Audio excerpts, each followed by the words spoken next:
A dropped cigarette is the prime suspect in a fatal house fire. But detectives soon realize this is one death that can't be blamed on tobacco. Can they build a murder case on a pile of ashes?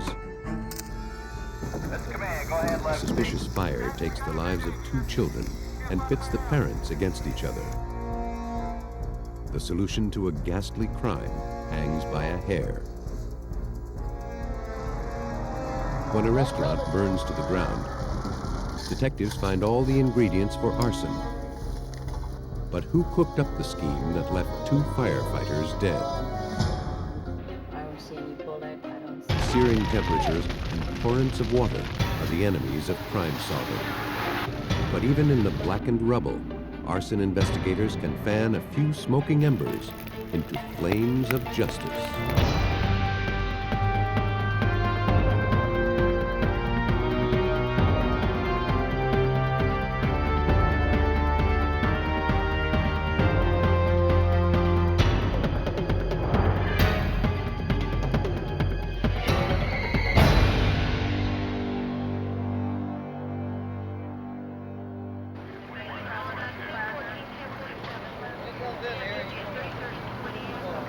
Around 3 a.m. on November 19, 1994, firefighters were called to the home of Wendy and Lance Wargo in Plymouth, Connecticut.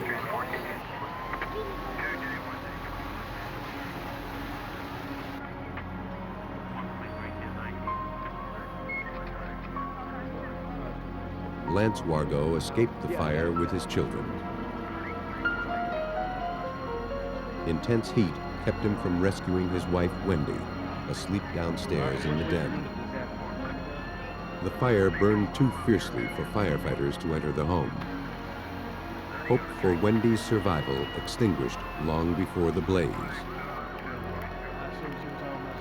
Wargo told firefighters that his wife regularly used the den for smoking and had fallen asleep there the night before.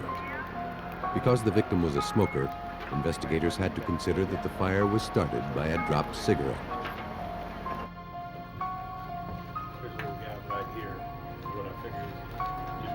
After the flames were extinguished, investigators found Wendy's charred remains on a sofa in the den. The body was sent to the state medical examiner's office. Meantime, cause and origin investigators walked the scene. Even though a cigarette seemed the likely cause of the blaze, a full investigation had to be conducted because a death was involved. There were no electrical shorts or gas leaks. There was no indication of break-in, nor anything suspicious.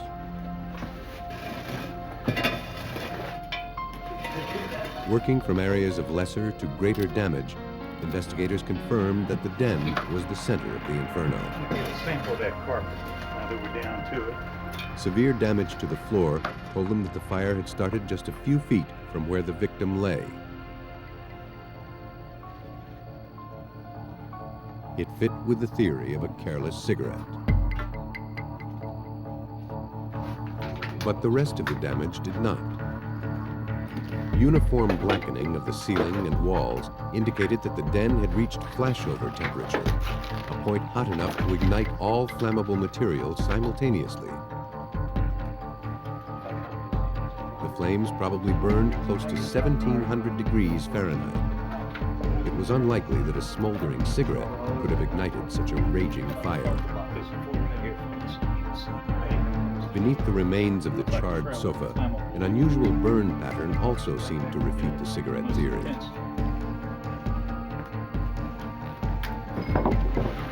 Furniture usually creates protected areas. But the burn pattern etched into this floor didn't correspond to the placement of the sofa.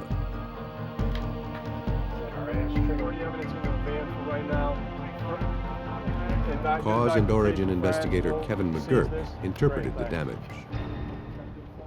Tongue groove wood floor was burned in a very straight line with specific lines of demarcation, holes burned straight down through the floor, that I believe the only thing that could have created that was the result of the introduction of a liquid accelerant. In the hopes of finding the accelerant, samples of the flooring were gathered from around the house and sent to the forensics lab.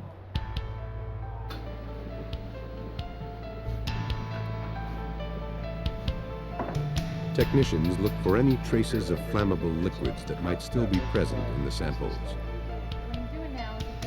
They capture vapors from the materials and run them through a gas chromatograph.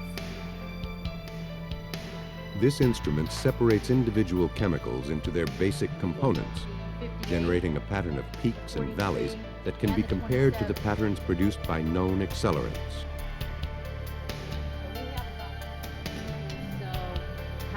In this case, none of the samples showed any traces of accelerant.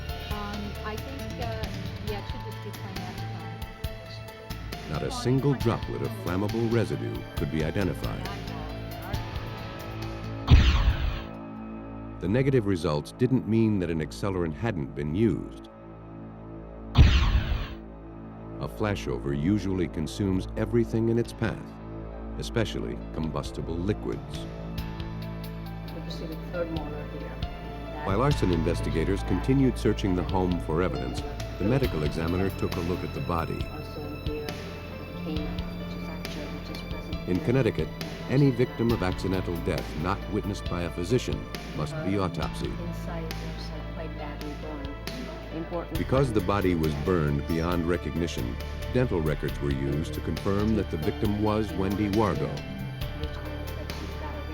The next task was to determine cause of death. In deaths associated with fire, medical examiners pay close attention to the respiratory tract. According to Malka Shah, fire victims normally breathe in smoke and soot. That inhaled stuff can go into your nose, into your mouth, throat, and all the way to the lung. In contrast, in Wendy's case, there was no soot present beyond first few millimeters of her tongue. Blood analysis also had unexpected results. Fire victims usually have large amounts of carbon monoxide in their bloodstream. Wargo barely had any. The victim hadn't taken a single breath of smoky air. There was only one explanation. Before the fire started, Wendy Wargo was already dead. Wendy, a 29-year-old Plymouth native, had been married to Lance, a chemical engineer, for 9 years. Did you get a goal? Her friends and co-workers described her as a devoted mother and a warm, giving person. All right. How's my boy? You ticklish today? Finding out how this young woman died would require the process of elimination. Shah analyzed the victim's blood for drugs, alcohol, and poisons. She studied the internal organs. She searched the skull and bones for injury. She found nothing out of the ordinary.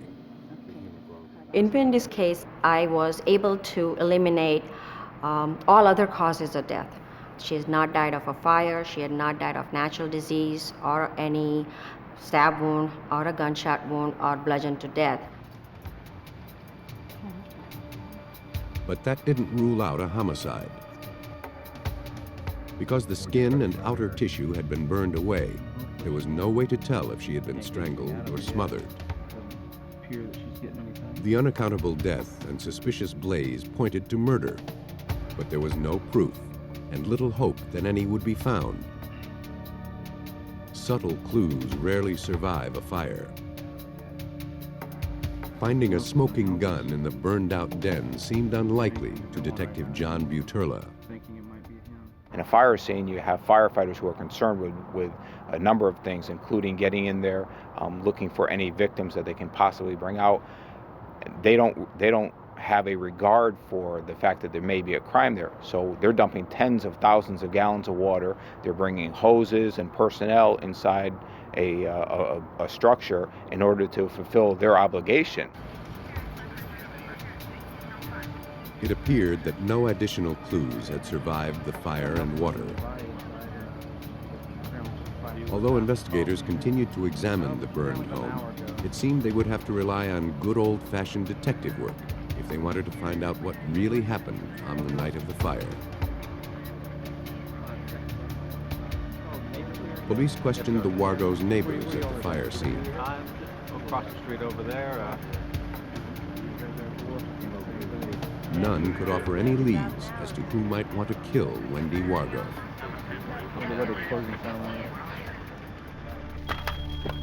Lance Wargo told investigators that a smoke detector had awakened him. He rescued his two children from their beds and escaped the burning home. But he couldn't get to Wendy. He was lauded for his brave rescue attempt. And yet one odd detail overshadowed his heroics. The actual night of the fire, it struck a number of people, including all the investigators who worked on this case, that Lance Wargo, at 3:30 in the morning, came out of the house fully clothed. Most people, 3:30 in the morning, they're going to come out of the house. They're certainly not going to come out dressed the way he was. Yeah, I'd fallen asleep while I was watching TV, and I got... When they wondered, had he found the time to button his shirt and tie his shoes? I went back for her, but I couldn't. Normally you sleep with your shoes on? I fell asleep with my shoes on. Lance's spit and polish image was beginning to smudge. Police looked a little more closely into Wendy Wargo's domestic life. I've had a hard day, Wendy. They learned that she had served her husband with divorce papers just 18 days before her death. Lance was overheard saying that he would rather murder his wife than give up his kids. He was now the prime suspect, but police had no tangible evidence.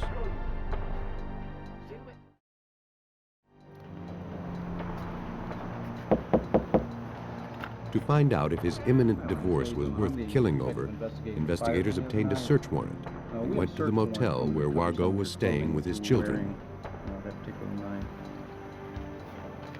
Sure. Everything's right over here to the ball. They collected the clothing that he had been wearing on the night of the fire. These are jeans you're wearing that night? Yes.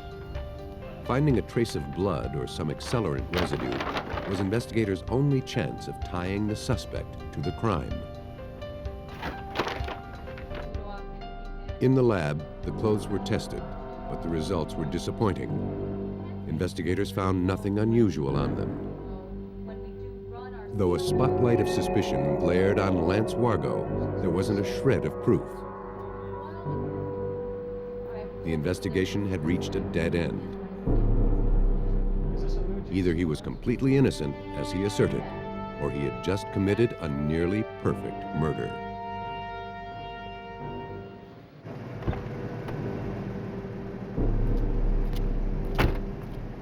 Weeks after the blaze, fire investigators turned the house over to Lance Wargo's insurance company to assess the damages. So you've got, as far as the water pump, It seemed as though Wargo was in the clear and about to get a healthy settlement. All right, so that wouldn't matter anyway.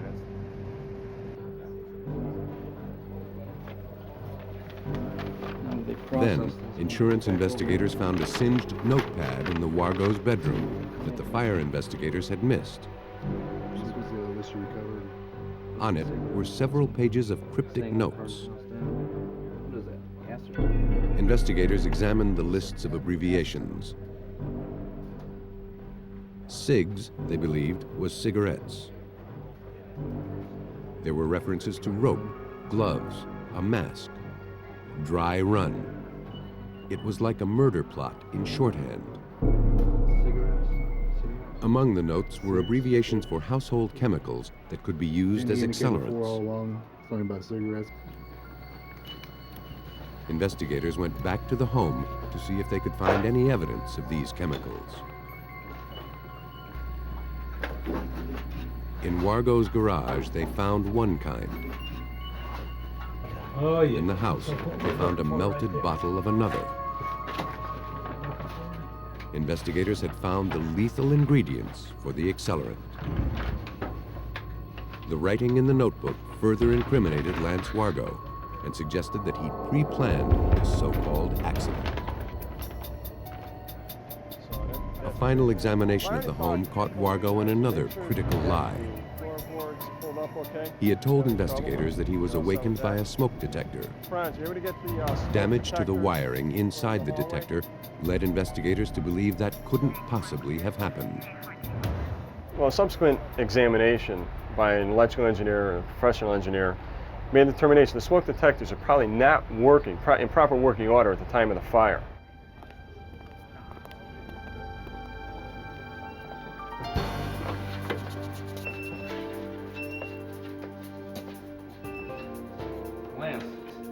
Lance Wargo was arrested and charged with murder, first-degree arson, 2 counts of risk of injury to a minor, and tampering with physical evidence. He was held on $1 million bail. Detectives learned that just days before the fire, Wargo had participated in a fire safety course for work. It appeared that he had applied this knowledge, along with his expertise in chemistry, to plan and execute a murder cover-up.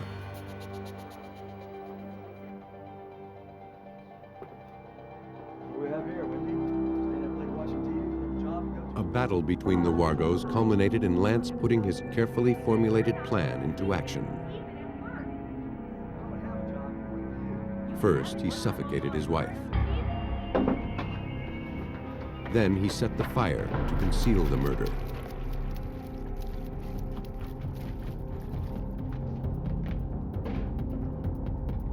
As suggested in his notebook, he would drop hints that cigarettes had caused the fire.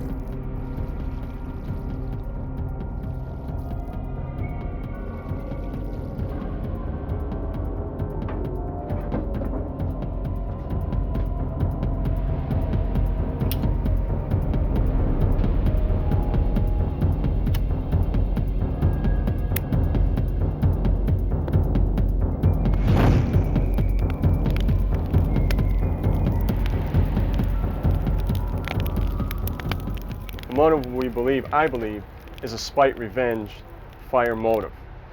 He was going through a divorce. He did not want a divorce. He did not want to be a weekend father. These were items that were noted in the notepad as well. The bereaved husband was found guilty of 6 charges in connection with Wendy Wargo's death. He was sentenced to 50 years in prison. Lance Wargo had nearly succeeded in blaming his fire on a cigarette. But even in blatant cases of arson, finding the perpetrator might not be so obvious. Shortly after midnight on October 24, 1995, a 911 call summoned the Johnson County, Kansas Fire Department to a luxury home burning out of control. The owner, Dr. Deborah Green, and her 10-year-old daughter Kate had escaped the fire. But 13-year-old Tim and 6-year-old Kelly were still trapped inside.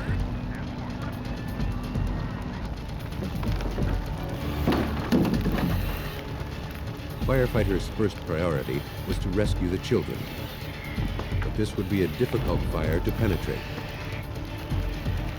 Flames engulfed nearly half the home, burning through the roof and out the windows of the second floor. The only way to get in was through the basement. Thick smoke met them as they attempted to climb to the first floor. Not far into their search of the basement rooms, the floors above started falling. If they stayed much longer, they too would be consumed. Captain Maurice Mott had no choice but to pull his men out. We had fire coming through the roof and several of the windows throughout the first and second floor of the residence. We were concerned of complete structure collapse. Mott and his crew conceded that the children could not be alive.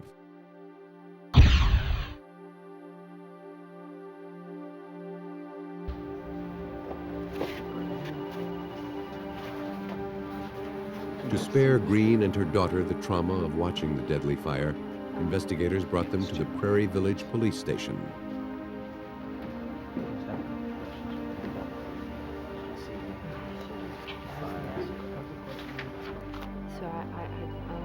Green told police that shortly after midnight, she went to sleep in the master bedroom on the first floor.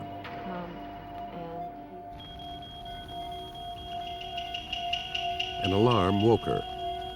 She opened her bedroom door to find the hallway consumed by smoke and fire. She said she closed the door and exited onto the deck.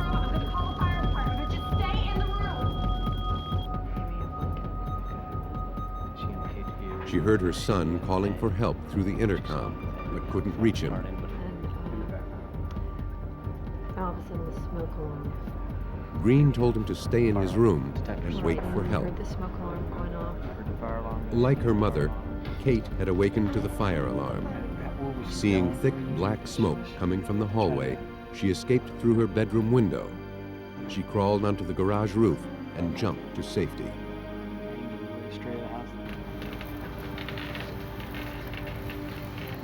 Her brother and sister never made it out of their beds.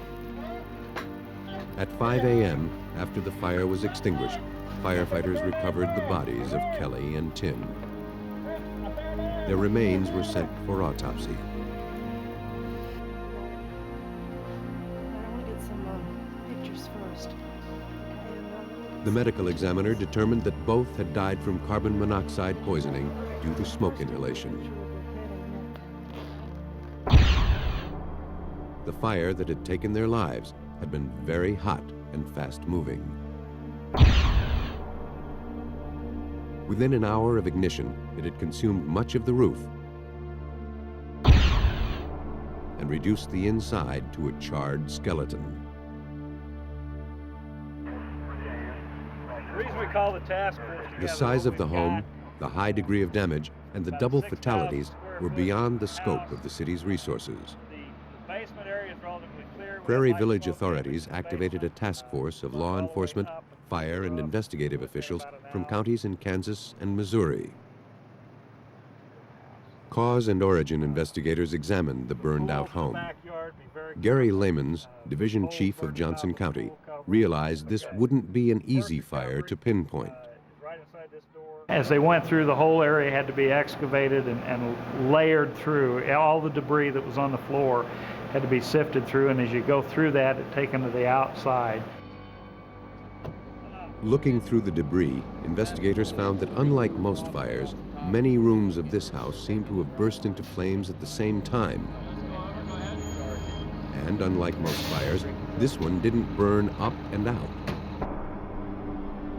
Patterns on the standing walls told investigators that it climbed straight up, very rapidly. They examined and photographed every room of the 6,000 square foot home. Forensic chemist Bill Chapin knew that this was no ordinary house fire. You had a massive burning in the kitchen, and then not so much burning in the eating portion of the kitchen, and then massive burning in the living room, and no burning in the master bedroom, and massive burning in portions of other parts of the house. It was a hodgepodge of nonsense that you just wouldn't see in a normal, typical fire. Such disparities made sense only if these heavily damaged areas had been doused with accelerant. The amount of damage and odd flow of the fire suggested arson. But first, the task force needed to rule out accidental causes. The gas lines were in working order. Electrical engineers determined that none of the wiring had shorted. As they excavated the rubble, investigators noticed deep pitting and scaly damage called alligatoring. It proved that they were looking at pore patterns made by a liquid accelerant.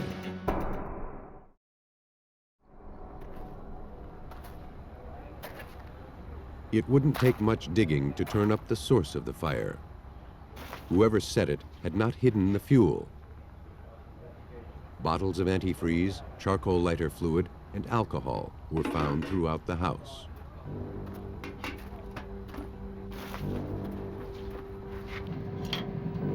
.48 samples were collected. They were sent to the lab and tested. In numerous carpet swatches, investigators found trace amounts of charcoal lighter fluid.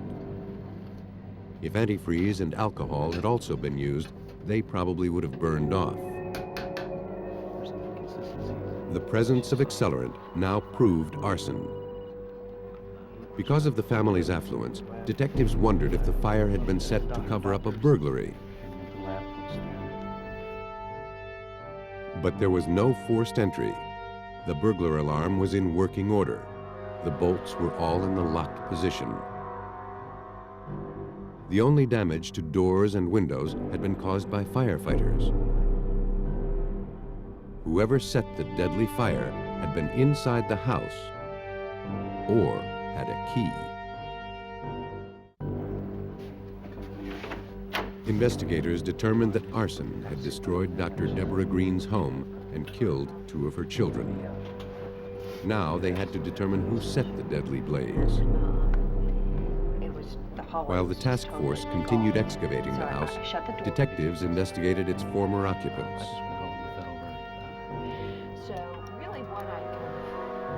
Police again questioned Deborah Green.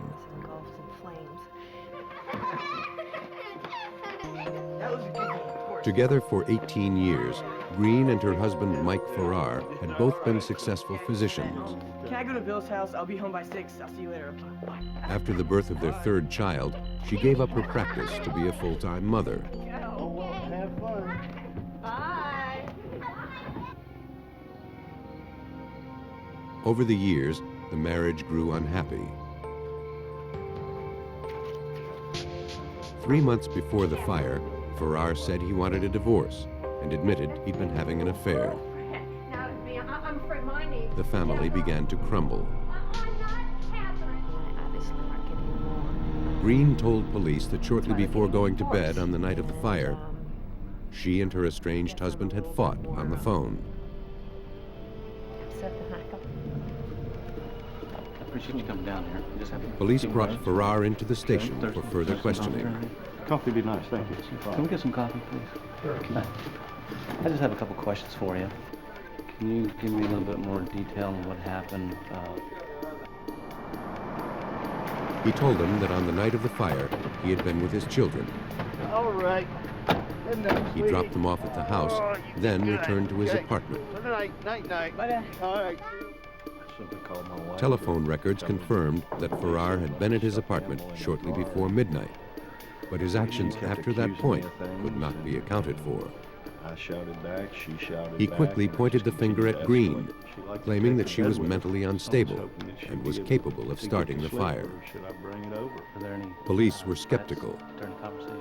His anger with Deborah Green gave him the motive. His house key gave him the means. But Deborah had equal motive and equal means. Did Mike Farrar sneak in and set fire to the house? Or did Deborah set it to frame her husband and play the victim? Only the evidence left at the scene could determine the truth.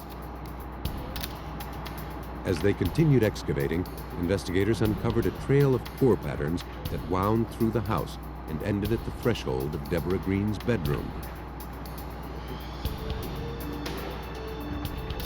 Deborah had said that her door was closed during the fire.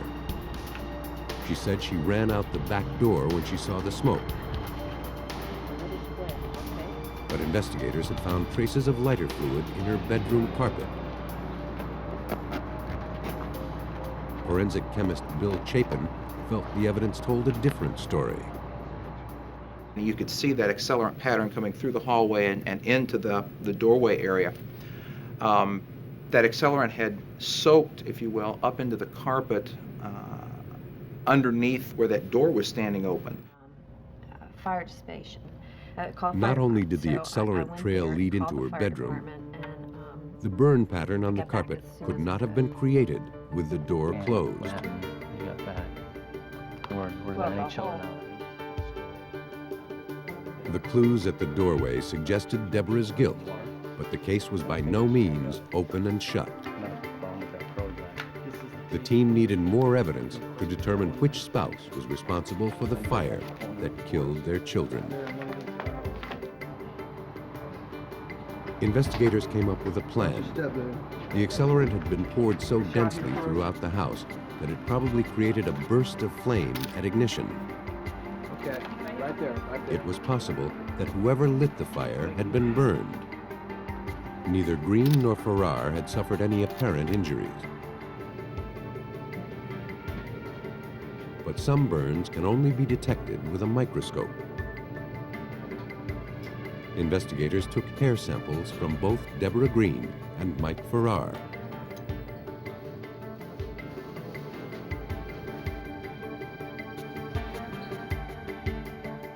Under a microscope, Farrar's hair showed no sign of fire damage. Green's strands, however, had been badly singed. Chapin ran a number of tests to rule out any other cause for the singeing.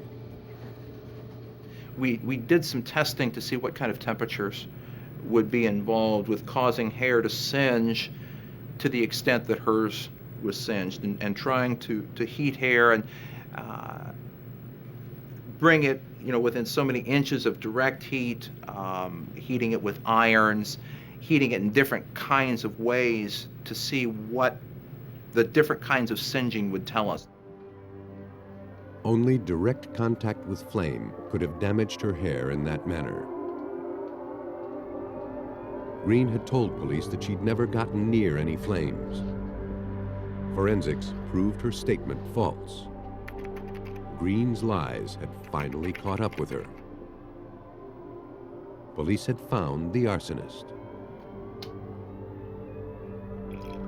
From the chaotic crime scene, the task force pieced together a desperate and deadly act. Green had been at her wit's end over her relationship with her husband.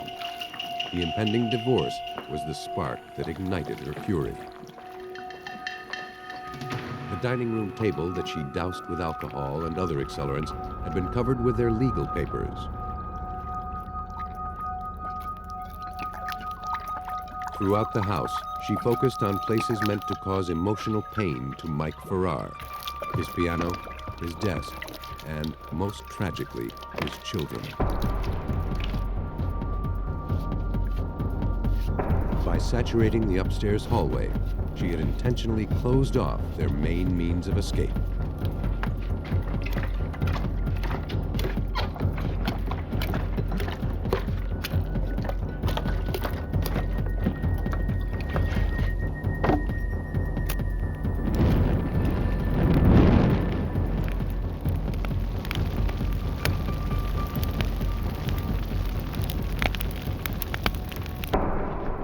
Police summoned Green to the station under the pretense of needing her help with the ongoing investigation. When she arrived, they arrested her. The task force would never be able to fully comprehend the rage that had caused a once brilliant doctor to kill her children. But their astute fire scene reconstruction assured that Deborah Green would pay for her crime. Based on the overwhelming forensic evidence, Green pled guilty rather than go to court.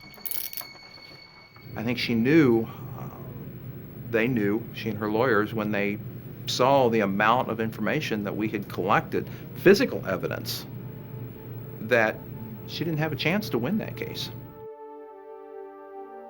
Deborah Green is serving a life sentence.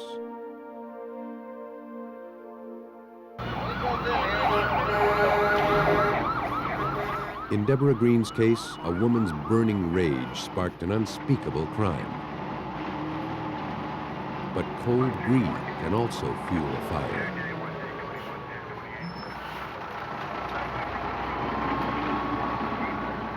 September 2nd, 1991. Shortly after midnight, a motorist in New Smyrna Beach, Florida, saw smoke pouring out of a restaurant. He called the fire department. Within 5 minutes, fire trucks arrived to find Stormy's Seafood Steak and Lounge engulfed in flames. Fires can be unpredictable, and this one was especially treacherous. Intense heat and flashovers thwarted firefighters' efforts. The fire grew out of control.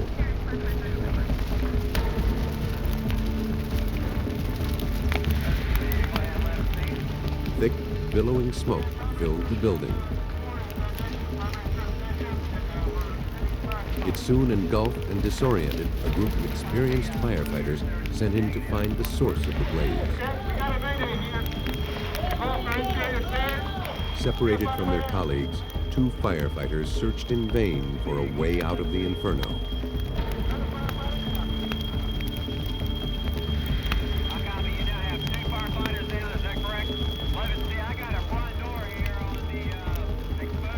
They ran out of air and died.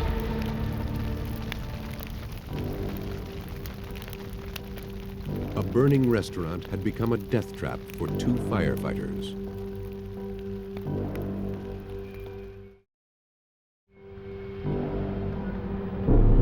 The next morning, investigators arrived on the scene to find out how it happened. Captain Ron McCardle of the Florida State Fire Marshal's Office observed a peculiar pattern. Once I started my preliminary walk around on the exterior, I noticed soot patterns and heat patterns on the concrete block were very high on the wall. This indicated to me that there was a very hot fire high on the interior. Fires usually start low and work their way up. The markings told McCardle that wasn't the case here. Most of the roof was completely burned away, with less damage below. To determine the cause of a blaze, a fire investigator must sift through remains layer by layer, unearthing a timeline.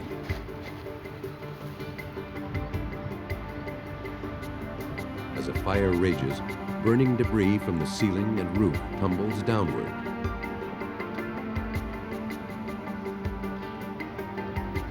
The debris on the top of the pile was much finer than the rubble it covered, confirming that the top of the building had burned the longest and hottest.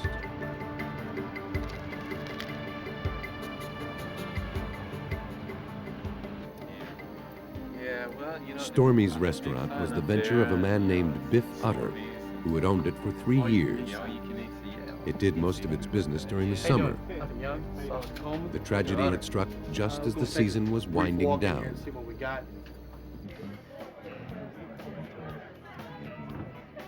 When Utter had been at the restaurant earlier that evening, everything seemed fine.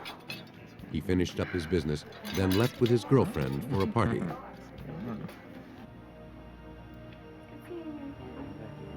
The restaurant had closed around 11:45, just after the last customers left. Ready to go? Utter's mother locked up.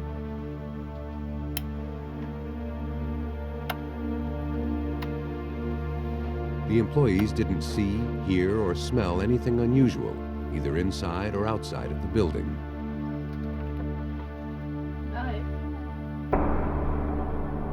But within 15 minutes, flames consumed the restaurant. Because firefighters had been killed in the blaze, it became a federal matter. The Bureau of Alcohol, Tobacco, and Firearms joined the investigation. They agreed with local authorities that the fire had to have started above the ceiling. These unusual conditions spelled death for the 2 firefighters who were caught unaware. In their traveling through this area, they basically lost their orientation from where they were. The fire was actually above them all the time, every place they were in there. When a fire burns up high, it's very hot and right below the ceiling. And there's a layer of smoke right below it. So the firemen couldn't see it was there. They had no indication it was there. They tried several times to get out. We found their tools and where they tried to mark on the wall in an effort to try to find an exit. Fire investigators began by ruling out accidental causes. We ruled out They paid strict attention to wiring and gas pipes that ran through the ceiling, but none showed signs of malfunction. The water heater, the ovens, and the grill were all in working order. Oddly, though, the fire alarm system hadn't been set that night. Lacking a reasonable explanation, all indications were pointing to arson. Accidental fires and arson fires are two very different creatures. Accidental fires start slowly. It's going to start smoldering. It takes time to build up, cause heat, and then as it builds and builds and builds, it moves upward at that point, upward and out. That's why we look for different V patterns and things on walls, and they're how we track fires. But investigators found other kinds of markings. Irregular scars that told them the fire had moved very fast. Instead of consuming materials as it went, it flared up and jumped across beams. Natural fires don't behave that way. This one had to have been fed with an accelerant. Someone had started this fire intentionally and killed 2 people in the process. Mr. Hunter, be careful in here. The first suspect was the proprietor, Biff Utter. But Utter had nothing to gain from the fire and everything to lose. Okay, over here was a Business had been lagging. He told investigators that he'd been forced to let his fire insurance lapse a few months earlier. And Gotta be careful where you step. Utter couldn't think of anyone who would want to torch his place, nor could investigators find any sign of forced entry. entrance back door in the back. In the hunt for clues, insulation collected from the scene was analyzed for the presence of an accelerant. The pattern of peaks and valleys from the chromatograph revealed the presence of a flammable petroleum product, most likely kerosene.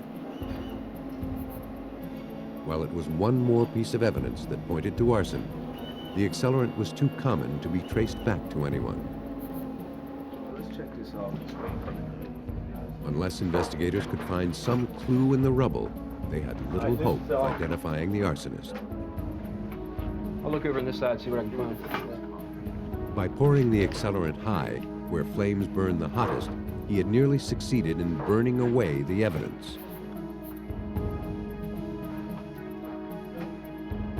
But he hadn't destroyed it all. Hey, Bub, I think I found something. You got might be important. It's like some kind of Arson investigators searching the burned-out restaurant pulled their most promising clue from a garbage can in Biff Utter's office.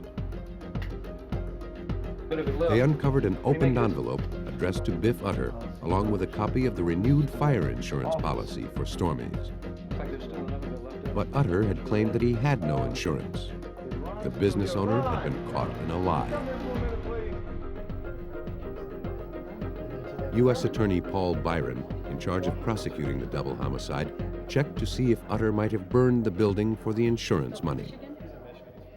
When we reviewed his financial records from his own accountant, we found that Stormies was losing about $6,500 per month, and that he was unable to pay the mortgage for the last 3 months the business was open.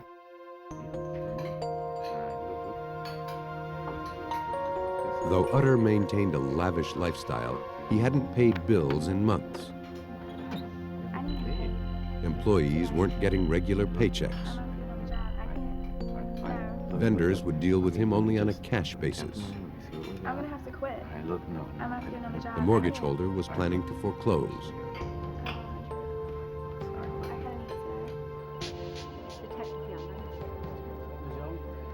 Police spoke with the owner of the building.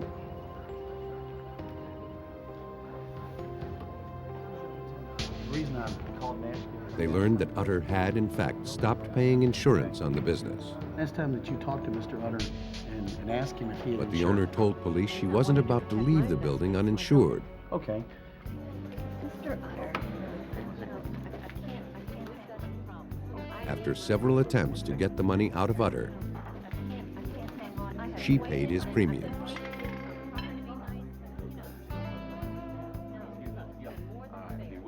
She told police that shortly before the fire, she gave Utter a copy of the renewed policy. He personally stood to gain $200,000 if the restaurant burned.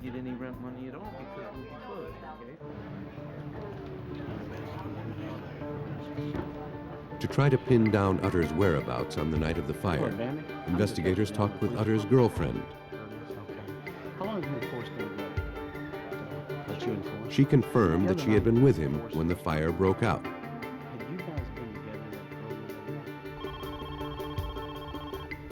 There was even documentation to prove it. The call police placed to Utter that evening to inform him that his restaurant had burned had been recorded. So his presence away from the restaurant was absolute, and we knew that was going to be a tremendous stumbling block in proving who set the fire. It also cued us to the fact that he had to have an accomplice who set the fire because he could not personally have done it.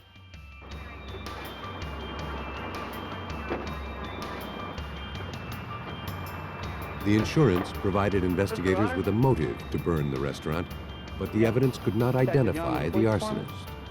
Mr. Utter, I have a warrant for your arrest for arson. Biff Utter was arrested on June 23, 1994. Interstate mail fraud.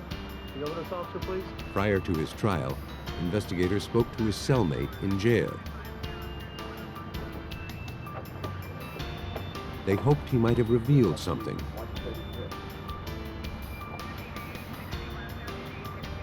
He did talk, but he didn't say much.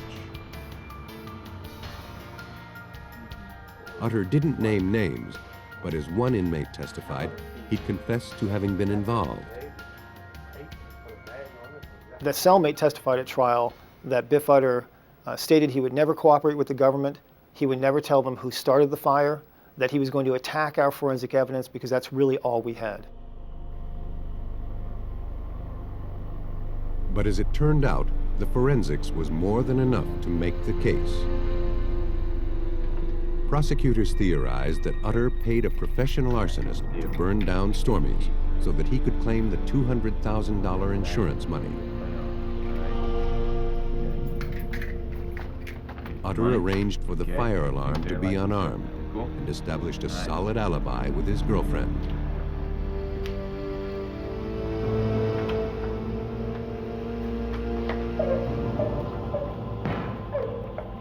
Minutes after the employees left the restaurant, the arsonist entered.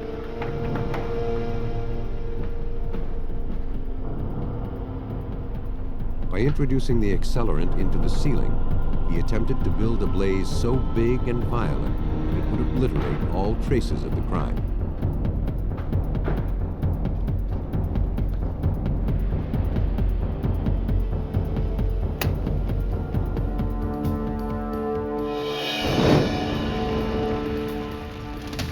He and Utter underestimated the forensics team's ability to fight fire with fire.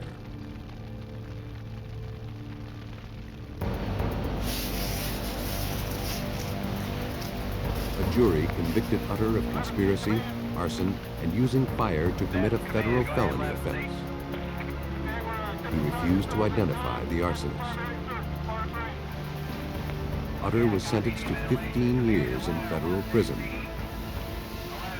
His accomplice may still be setting deadly fires.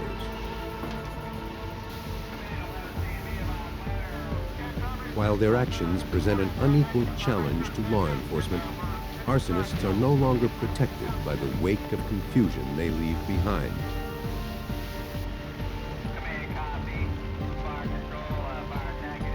Using the latest in forensic techniques, investigators have turned the tables on these criminals, fighting their deadly blazes with flames of justice.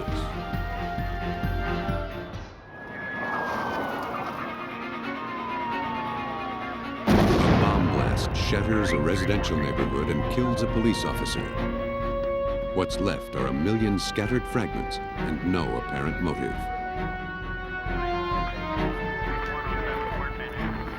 Authorities hit the streets to solve a murder, but the roots of this insidious crime lie hundreds of miles away. Shops are bursting into flames in Southern California,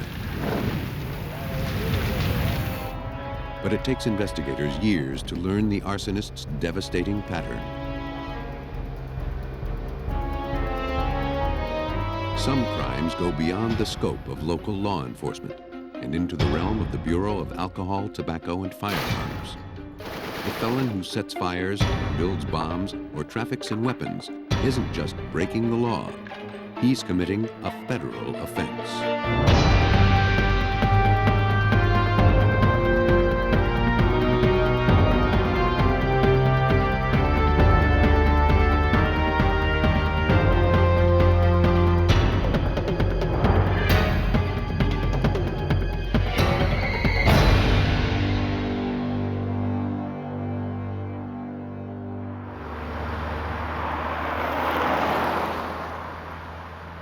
Located just outside of Boston, Massachusetts, lies the quiet working-class neighborhood of Roslindale. But on October 27, 1991, that sense of quiet came to an end. That morning, Thomas Shea Sr. backed his car out of his driveway on his way to work. He heard a scraping noise and stopped to investigate.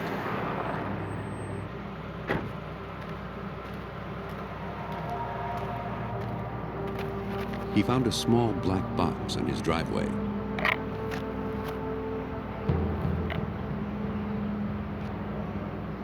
Though he owned an auto body repair company, Shea knew nothing about the mechanics of cars.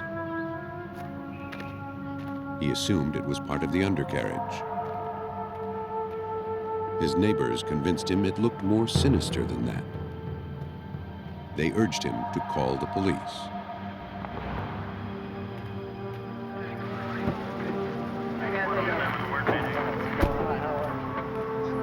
Shea told police about the suspicious object. He was now afraid it might be a bomb. Bomb investigators Jerry Hurley and Frank Foley examined the small wooden box. Each had more than 20 years' experience in high-risk situations.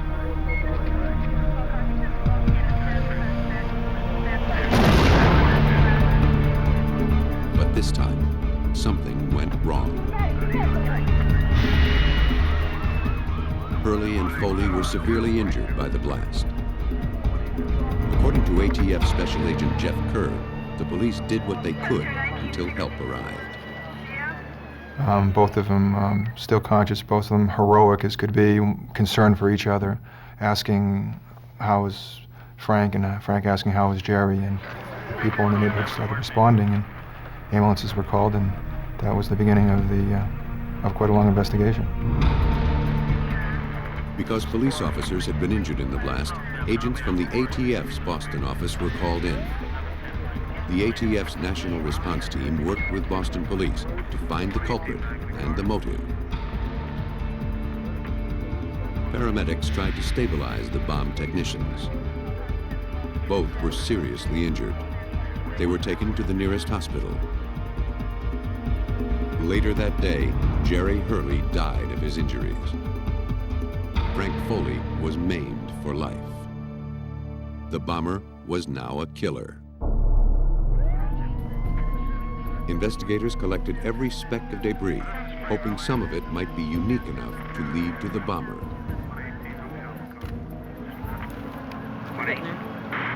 Most of the fragments were common electronic components. Toggle switches, soldered joints, electrical tape, batteries. They could be obtained anywhere, making them virtually useless as clues. Among the bits of shattered plastic, metal, and wood, the ATF tried to find a grain of truth. At this point, everyone was a potential suspect, especially Thomas Shea Sr. First of all, you have to question the validity of the initial statements. Was this thing on the car? Did it fall off? Did this individual who found this actually pick it up, move it, and then a day later move it back? So those are some of the questions. Then why does it detonate when this officer is standing over it, that's one of the questions. Is it designed for a police officer? Was it designed to get a police officer out there and to kill a police officer? Though the ATF had to consider that Shea might have been the bomber, he wasn't a man without enemies. He'd made a minor career out of petty litigation and was currently involved in a heated lawsuit with the owner of the garage where he rented workspace. The owner was added to the list of suspects. Get out of my face! Later, another member of the Shea family appeared on the scene. Okay, Tommy, why don't you have a seat for me? Shea's estranged teenage son, Tommy, heard about the bombing on the news. He rushed to his father's house, but when his father's girlfriend wouldn't let him in, he went to the police station to find out what happened. He seemed genuinely concerned. After investigators filled him in, he answered some routine questions and left. The ATF would have to focus their attention on the physical evidence. All of the material collected at the scene was sent to the ATF lab. Investigators found what appeared to be the detonator. Small, white, crystalline particles coated the device.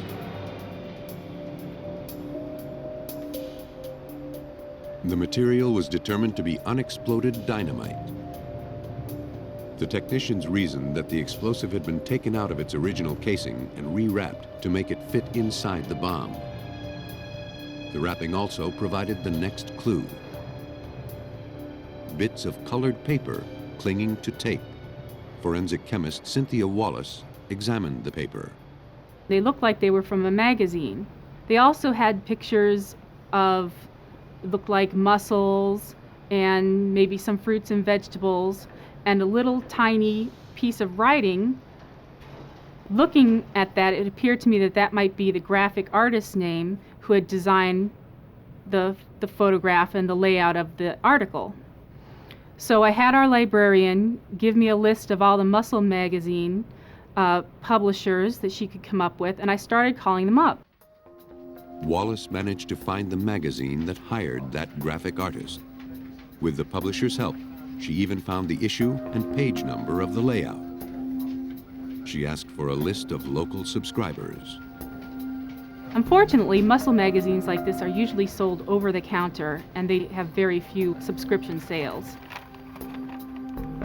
Though the quirky wrapping didn't lead directly to the bomber, it helped to establish his signature, the specific way he constructed the device by rewrapping the dynamite. As the evidence collection continued, another clue emerged. Several distinctive screws. They were unique to a specific brand of remote control device. The component is used in remote control toys. Rigging it to an explosive device required some knowledge of electronics. This bomber, whoever he was, had been doing his homework, or had done this before. As investigators began to create a profile of their bomber, the next clue came from an unexpected source. On October 31st, 3 days after the bombing, Tommy Shea held a press conference. The bombing had garnered widespread media attention, and much of it focused on his family. He claimed that he was the target of the bomb. He said the bomber was a man he owed $50,000. Tommy's admission was news to police. Nothing in their investigation pointed to Tommy as the target. After the conference, they asked him to come to the station to tell them more. Agents checked into Tommy's story. They found no evidence that could link the man Tommy accused to the bombing. They also did a background check on Tommy Shea Jr. and discovered he was wanted in another town for receiving stolen property. Police arrested him on the spot and took an inventory of everything he had in his possession. It included a little address book. Eventually, Tommy was released on his own recognizance. By now, police had interviewed 200 people about the bombing and had made very little progress. Investigators turned their attention to the evidence collected from the bomb site. The thousands of tiny pieces recovered from the scene had given the ATF National Response Team enough to reconstruct the device. They passed its description to various police departments. Before long, Special Agent Kerr got his next lead. One very astute detective remembers a 1986 incident where there was an explosive incident, and he provides that police report and that information to the agents that were down there. They bring it back.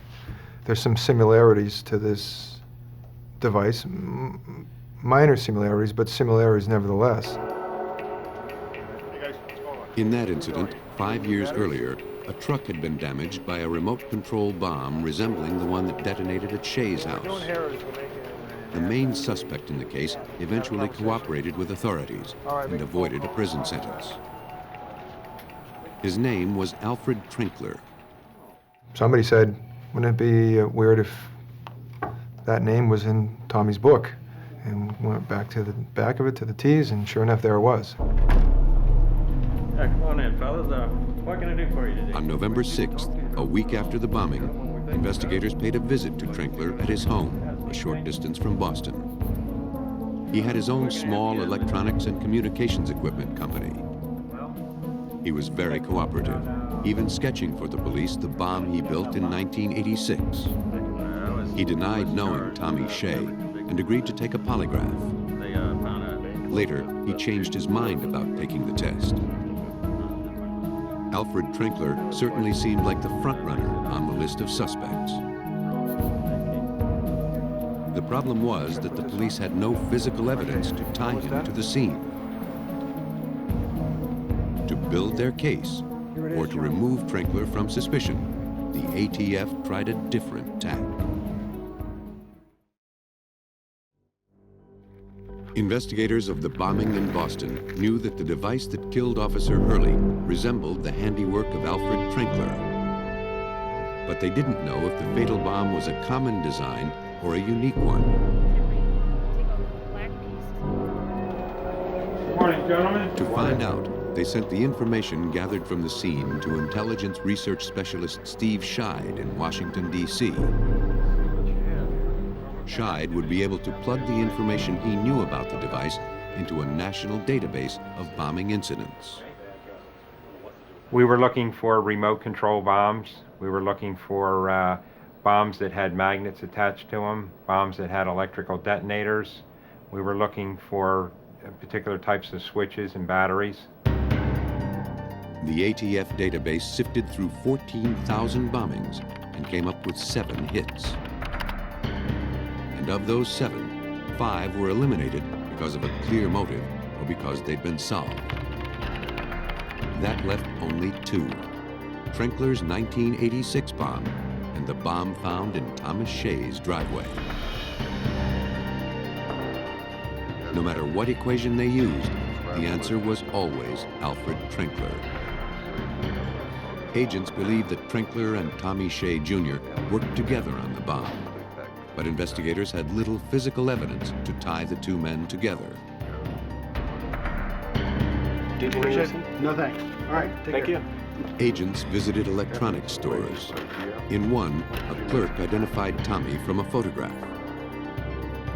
He also found a receipt for merchandise purchased on October 18th, just 10 days before the explosion. It showed electronic components purchased by someone named Ashy, Shea, with the letters rearranged. The store was across the street from a building where Trinkler had been installing a microwave tower. You all right on that beer, man? Yeah. Agents still hadn't clearly identified why Trinkler and Shea would want to kill Tommy's So father. what you need for this? Shea's friction with his father wasn't a convincing enough motive. Then, agents turned up a better one. Thomas Shea Sr.'s lawsuit against the garage owners. If Shea won his suit, he stood to gain $100,000. Tommy Shea had made some inquiries to the attorney handling the case for his father, that what happens if my father dies? Where does the lawsuit carry on? And he was informed, yeah, the lawsuit carries on to his heirs, which would be his 4 children. Days before the bombing, Tommy had also told a friend that he was going to get a large sum of money. A warrant was issued for Tommy Shea and Alfred Trinkler. Though the case against Shea was mostly circumstantial, investigators felt it would hold. Tommy Shea must have thought so too. Shea confessed to buying the bomb components and placing the device under his father's car. He said that Trinkler told him what to buy. Trinkler built the bomb. Alfred Trinkler denied any involvement, even though the evidence was stacked against him. Tommy Shea pled guilty to conspiracy to cause the death of a public servant and abetting the illegal use of explosives. He was sentenced to 12 years. Alfred Trinkler's resolve never weakened. He never talked, and he was sentenced to life in prison. Trinkler and Shea formed a conspiracy of 2, but often a seemingly simple crime can expose a vast network of corruption. In this case, some of the names have been changed. December 9, 1996. Washington, D.C. paramedics responded to the scene of a shooting in the southeast area of the city. They found a young man unconscious, apparently the victim of gang-related violence. His name was Laura Henderson.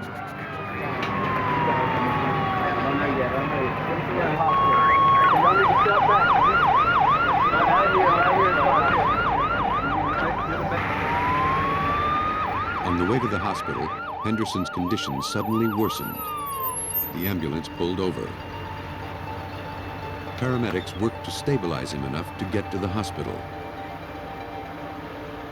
An EMT supervisor pulled up and offered to help. The paramedics accepted gratefully. As she worked, a man approached her and demanded to see his cousin.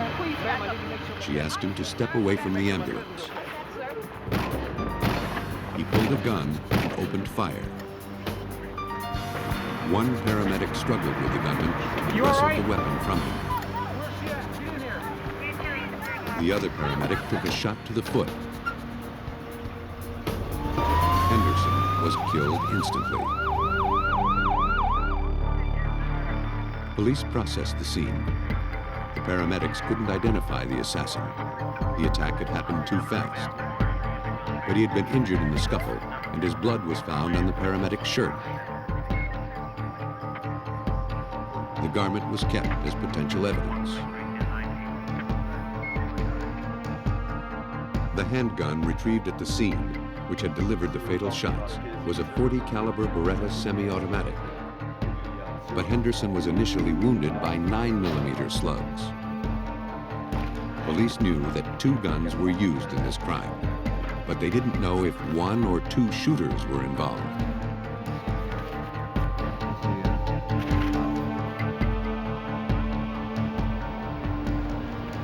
Interviews with potential witnesses and people from the neighborhood yielded the tip that cracked the case.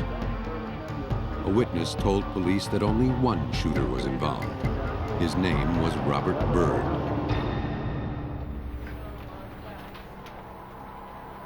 A few days into the investigation, an informant, feeling it was now safe to come forward, told police that on the night of the shooting, she heard Robert Byrd ask a friend to hide a gun in his stepmother's home.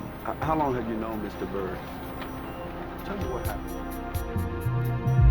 What? Police followed up the tip with a search warrant. They talked with Byrd's friend, who denied being involved. Search over here. Then they uncovered a 9mm Ruger semi-automatic handgun. You sure there are no firearms in this house? Found what we're looking for. The weapon was sent to the police lab.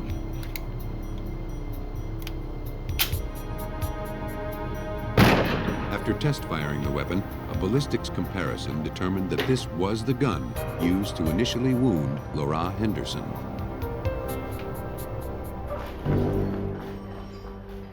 Robert Byrd was arrested. A warrant was issued for a sample of his blood. DNA testing compared it with the blood found on the shirt. It matched. The odds that the shooter was someone other than Byrd were 1 in 1.5 billion. Byrd was sentenced to 58 years to life for 1 count of first-degree murder and 5 counts of assault. That's where the case might have ended, except that one of the guns used to convict Byrd, the 9mm Ruger, was part of a much bigger story. Washington, D.C. has one of the country's highest rates of handgun violence. Despite strict laws prohibiting handguns, they find their way onto the streets, and most often into the hands of gang members. Over the past 5 years, nearly 2,000 people were murdered in the District of Columbia alone. It's the job of the Bureau of Alcohol, Tobacco, and Firearms to stop the flow of these illegal weapons by cutting them off at their source. But once the weapons are already on the street, they could turn up anywhere. The ATF dedicates its vast resources to tracing handguns used to commit crimes, but they have to find them before they can trace them. Records maintained by licensed gun dealers are the key to tracing guns used in crimes. According to the ATF's Washington Field Division Special Agent in Charge, Patrick Hines, the records can pinpoint exactly how a gun falls into the wrong hands. Every gun has a lineage, a pedigree, where it was manufactured, what wholesaler it went to, what retailer, who was the first purchaser of that firearm, and how it weaved its way through the manufacturer to the last person that had it involved in a crime. Guns are traced by their serial numbers, but many guns retrieved from crimes have had their numbers filed off. Before they can begin a routine trace, ATF forensic scientists have to restore the gun's serial number.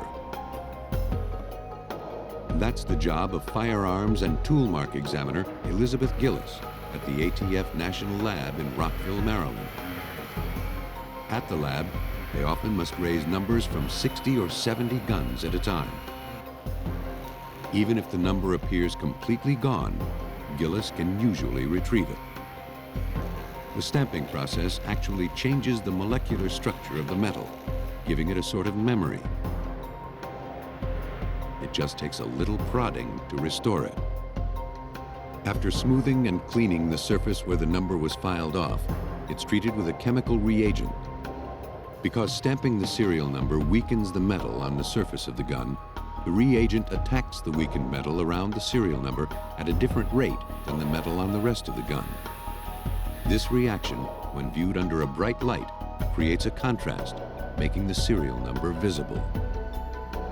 Once the serial number has been stamped into a gun, it is nearly impossible to obliterate it.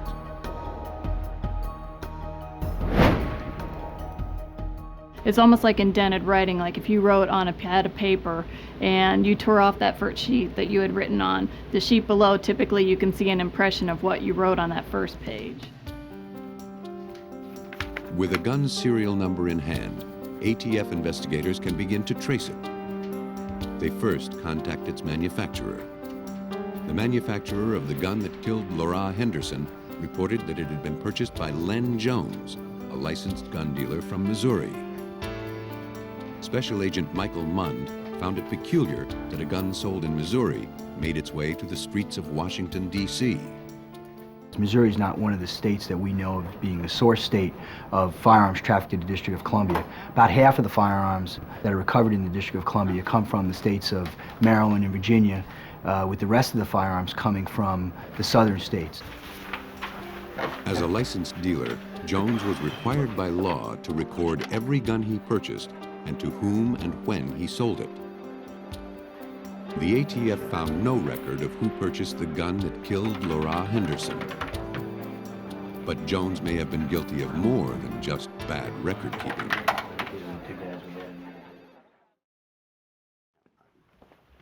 Hoping to find the source of the gun that killed Laura Henderson, the ATF paid a visit to Len Jones. His records indicated that he'd bought 106 handguns. But a check of gun manufacturers determined that between January 1994 and February 96, he had bought more than 1,500 guns. This was a blatant violation of federal gun dealing laws. Investigators wondered how many of these weapons were on the streets of Washington, D.C. It wasn't long before they began to find out. While they were investigating Jones, 4 more crime guns were traced back to him. Most were in the hands of juvenile offenders and were confiscated shortly after he'd sold them. When ATF agents confronted Jones, he came clean. He told investigators that between July 1994 and March 1996, he had sold over 1,000 handguns to a pair of dealers from Tennessee. ATF agents located the dealers, who said they sold the firearms they had bought from Jones at gun shows outside of their home state of Tennessee. The two had run roughshod over firearms laws. Not only is it illegal to sell handguns across state lines, the two didn't even have a license to sell weapons in the first place. They faced up to 10 years in prison. But the two were just one link in the chain of criminals that was delivering guns into the hands of juveniles and other offenders in Washington, D.C. The ATF was willing to work a deal if the dealers would share the names of some of their customers. They told investigators that one of their best customers was a man named Calvin, also from Tennessee. Over the years, they had sold Calvin more than 200 guns. They said that Calvin had bought semi-automatic pistols, mostly 9mm and 38 Rugers and Lorsons. But the two men didn't know where Calvin lived, or even if that was his real name. They told the agents he was an African-American man who drove a station wagon. When they wanted to find him, they called a pager number, which they turned over to the ATF.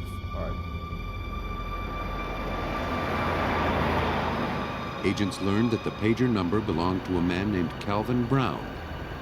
They got his address in Nashville, Tennessee. In November 1996, agents began their stakeout.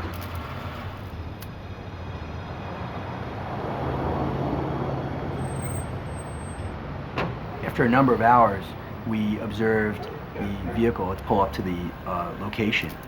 A black male was driving the vehicle, and he fit the description that was given to us. Investigators ran the station wagon's license plate and found out that Calvin Brown's real name was Salon Carroll. He worked as a counselor at a youth center in Nashville. We felt we were moving along in the investigation and that we needed to bring it to an end so that Carroll could not traffic any more firearms to the District of Columbia. Investigators devised a sting to catch Carroll, hopefully without gunfire. In December 1996, an ATF informant contacted him to sell some illegal weapons. Carroll specified that he was interested only in guns without serial numbers.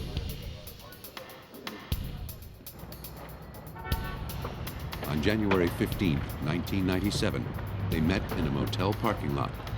Carroll purchased 19 pistols and an automatic MAC-10 machine gun for $3,000, with an additional $1,550 to be paid later. When Carroll got out of the car to retrieve the guns, ATF agents moved in.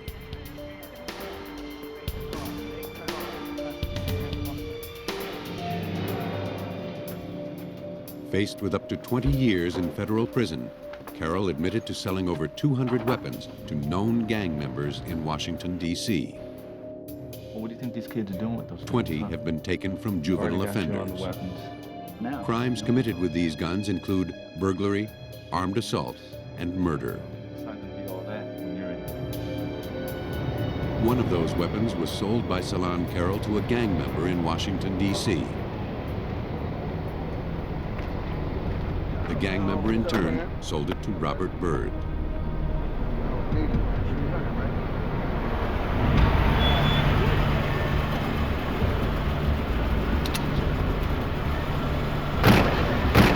Byrd used it to murder Laura Henderson. To date, 109 weapons traced to Carroll have been recovered as the result of joint ATF Washington, D.C. police investigations. Most of the guns illegally purchased by Carroll are still in criminal hands. The ATF continues to monitor the case. This is only scratching the surface of crime that can develop from this legacy of death and of illegal firearms trafficking. We don't know where these other firearms are going to show up. We only hope that other people do not get hurt or murdered by them.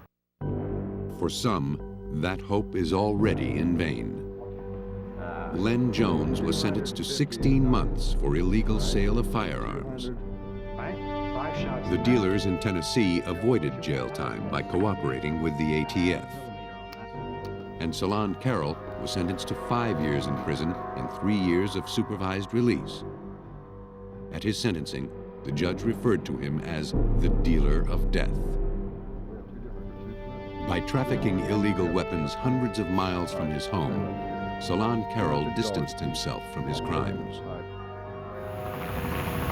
Other criminals like to work from the inside.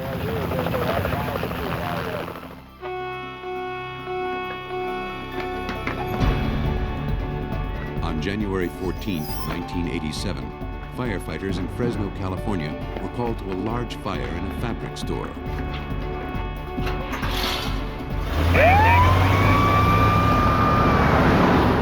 It was the beginning of a rash of suspicious blazes.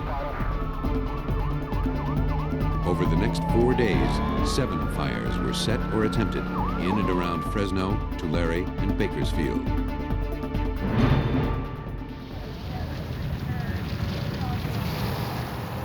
All started in shops during business hours. Investigators could not find any evidence of an accelerant, yet all the fires spread quickly. People evacuated from the stores told firefighters the blaze seemed to come out of nowhere. After ruling out other causes, investigators suspected arson in every case. The 7 fires caused over $700,000 in damage. The flames left behind few clues. Arsonists count on fire to destroy all evidence that might lead back to them. Processing fire evidence is a specialized task, one that small-town forensic labs don't usually handle. The samples collected from the fires were sent to the ATF lab near San Francisco. Daryl, can you take fingerprints of these items? Among the rubble, the only promising clue was a charred cigarette butt, some burned matches, and a piece of yellow paper secured by a melted rubber band recovered from a fire in Bakersfield. Investigators surmised that these innocent-looking items might have been part of a simple delay device used to set the fire. Paper. Investigators were lucky to have found it. ATF senior technician Darrell Classy tried to raise fingerprints from the blackened remains of the incendiary device. It was a challenge in the fact that the paper was charred, the matches were partially burnt, and the cigarette butt had already been burnt, so that there was very little clear, clean space left to find identifiable latent prints on. To perform the analysis, Classy soaked a sample of the burned material in a chemical called ninhydrin. Shake it up so we thoroughly... The solution reacts with the amino acids present in perspiration residue in a fingerprint. The evidence is bathed in the ninhydrin solution, and if a fingerprint is present, the chemical turns it purple. Tests on the matches and cigarette yielded nothing. Classy was able to raise a single fingerprint from the yellow paper. Or the clean surface. Authorities in Bakersfield compared it to the prints of the firefighters who recovered the device, to be certain that they hadn't accidentally left the print. It didn't match any of them. The next step was to submit the print to California's automated fingerprint system, which contained the prints of known criminals. Maybe the Bakersfield investigators were dealing with an arsonist with a police record. But their arsonist had no matches, and that meant authorities had no suspects. Until the arsonist struck again and left more clues behind, investigators could do nothing. The case and the clues were filed away and all but forgotten.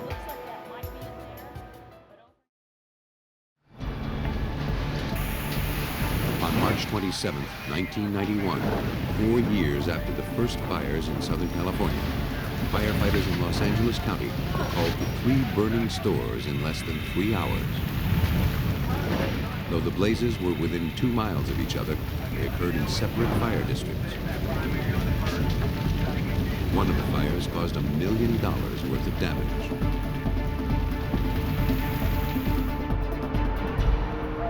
In another of the fires, investigators again found the remains of the same type of delay device made from a cigarette and yellow paper. The suspicious pattern of fires might have gone unnoticed, if not for the LA County Sheriff's Office, which had jurisdiction over the whole area. The sheriff suspected a serial arsonist and notified the ATF. Agents from the ATF went over the records of the various fire departments that had been investigating the suspicious fires. They looked for other fires that fit the same pattern. They found more than they bargained for. Over the past 4 months, 5 fires were set in stores in and around Los Angeles. All fit the same pattern. All started during business hours. No accelerant was found. All were close to each other and to the freeway.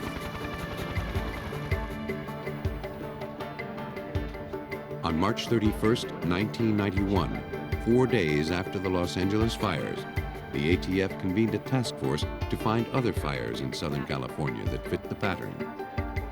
ATF Special Agent Michael Matassa helped to coordinate the effort across jurisdictions as the search for the arsonist began. Well, at that point, we start interviewing witnesses, employees at these stores, customers at the stores, trying to find out if anything suspicious is known. We start conferring with other investigators to see if they've had similar fires in their jurisdiction. Investigators in the lab continued to pore over the evidence collected from the fires. Much of the important pieces had been consumed by the blazes. What was left did not yield many useful clues.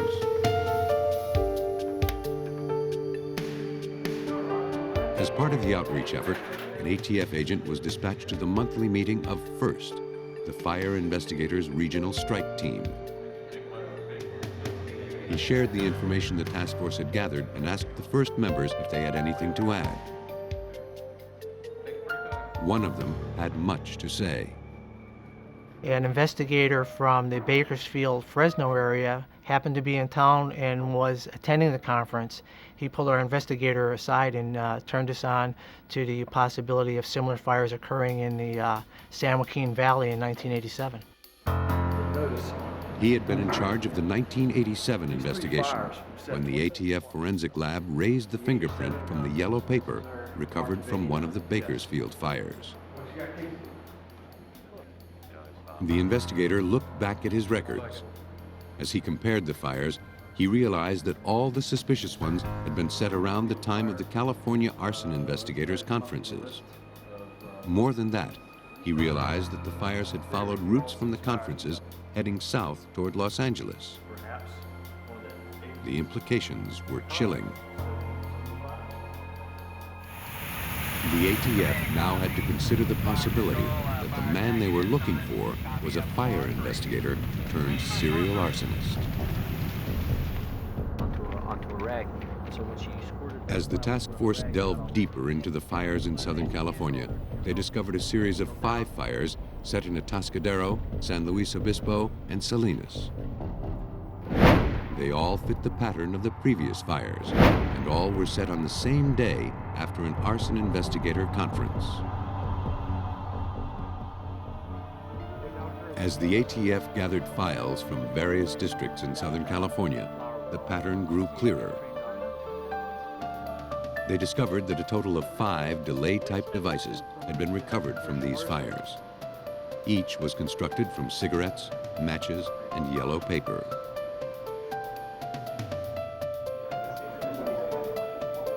Now that they established a physical link among the fires, ATF agents retrieved the 87 fingerprint from their Fresno office. They submitted it to the Los Angeles Sheriff's Department automated fingerprint system, which accesses state employees as well as criminals.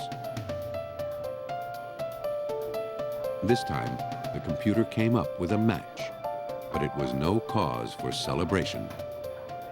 Double-checking only confirmed the grim conclusion. The print belonged to arson investigator John Orr.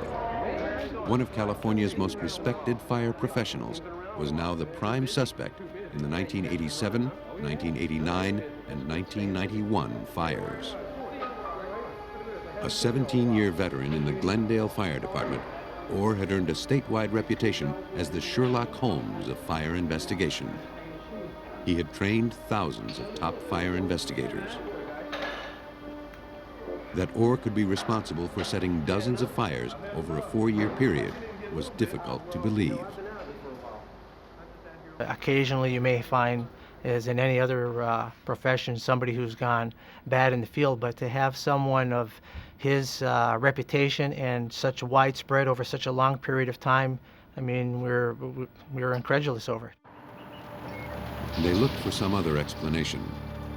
Investigators who had worked with Orr thought that perhaps he had just forgotten to wear gloves when handling evidence.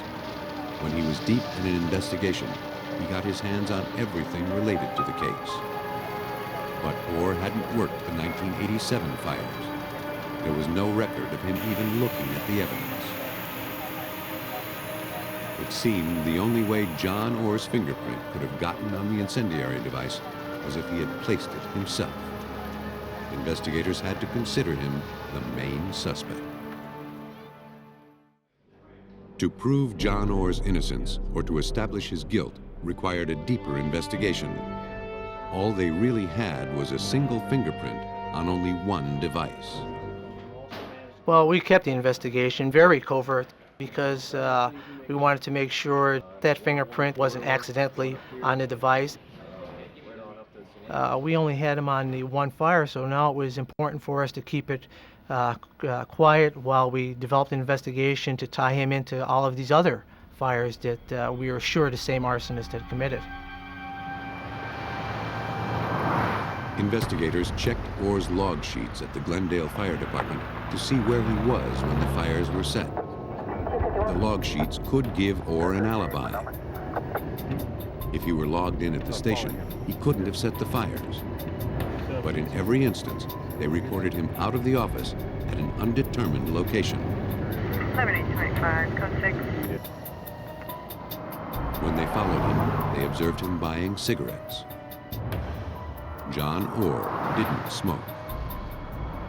Despite this incriminating evidence, building their case wouldn't be easy. Orr knew their business as well as they did. We knew when it came time to interview him that he had done interviews, so he would know what to expect in the interview. And really, we had to put together as much circumstantial evidence as we possibly could to prove that nobody but him could have done the fires, and that was the tactic we took.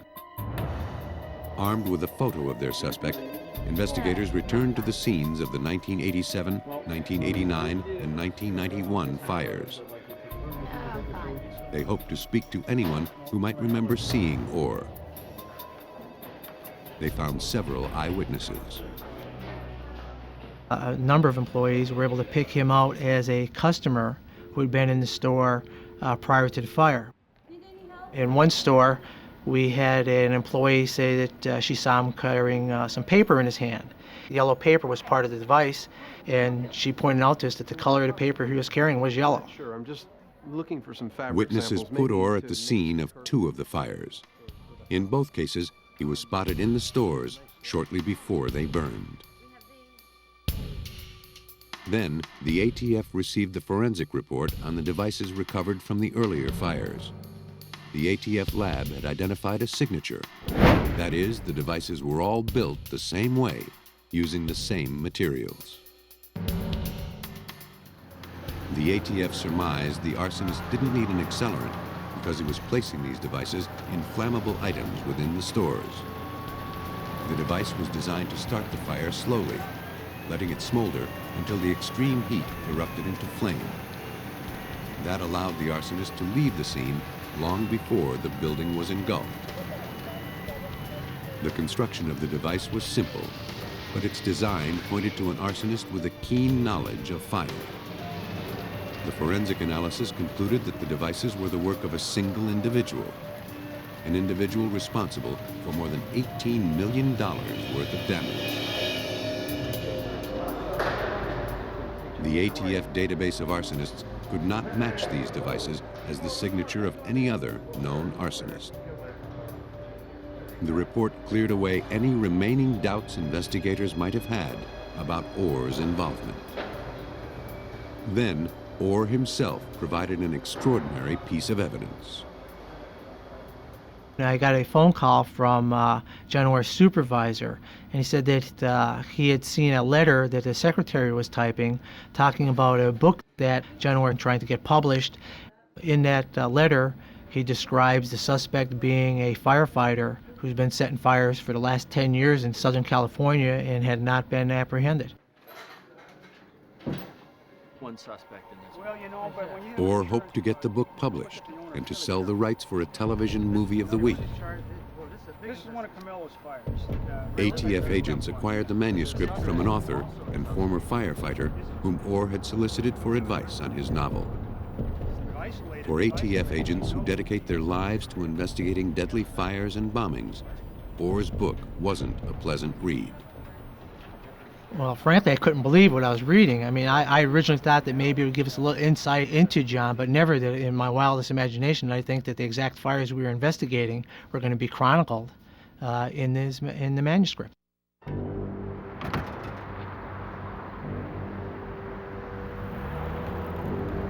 ATF agents arrested John Orr on December 4th, 1991.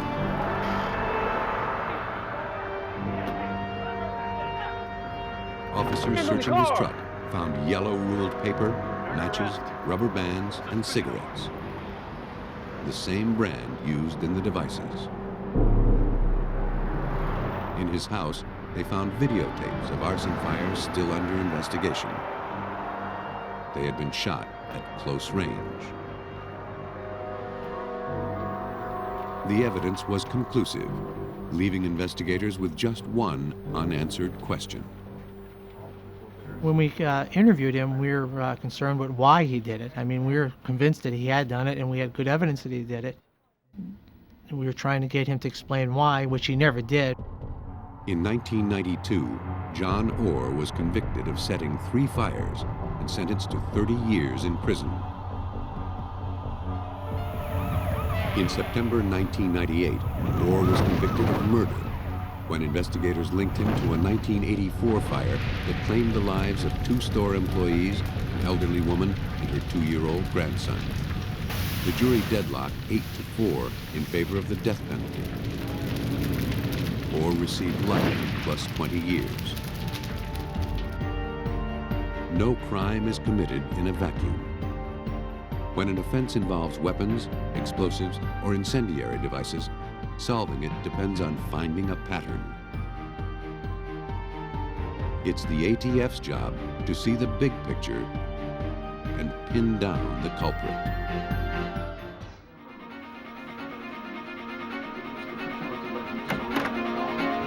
A serial killer is delivering death door to door. Detectives move in to stop him before he kills again. Because I couldn't believe what I was seeing. Bodies begin turning up in Northern California. Investigators search for a common denominator and find a pattern of uncommon cruelty. For years, a deadly predator has taunted police while snaring victim after victim. With every kill, he grows bolder, while authorities grow more desperate to catch him. Serial killers don't stop on their own. As the body count rises, investigators must use all of their resources to put an end to their murder by numbers.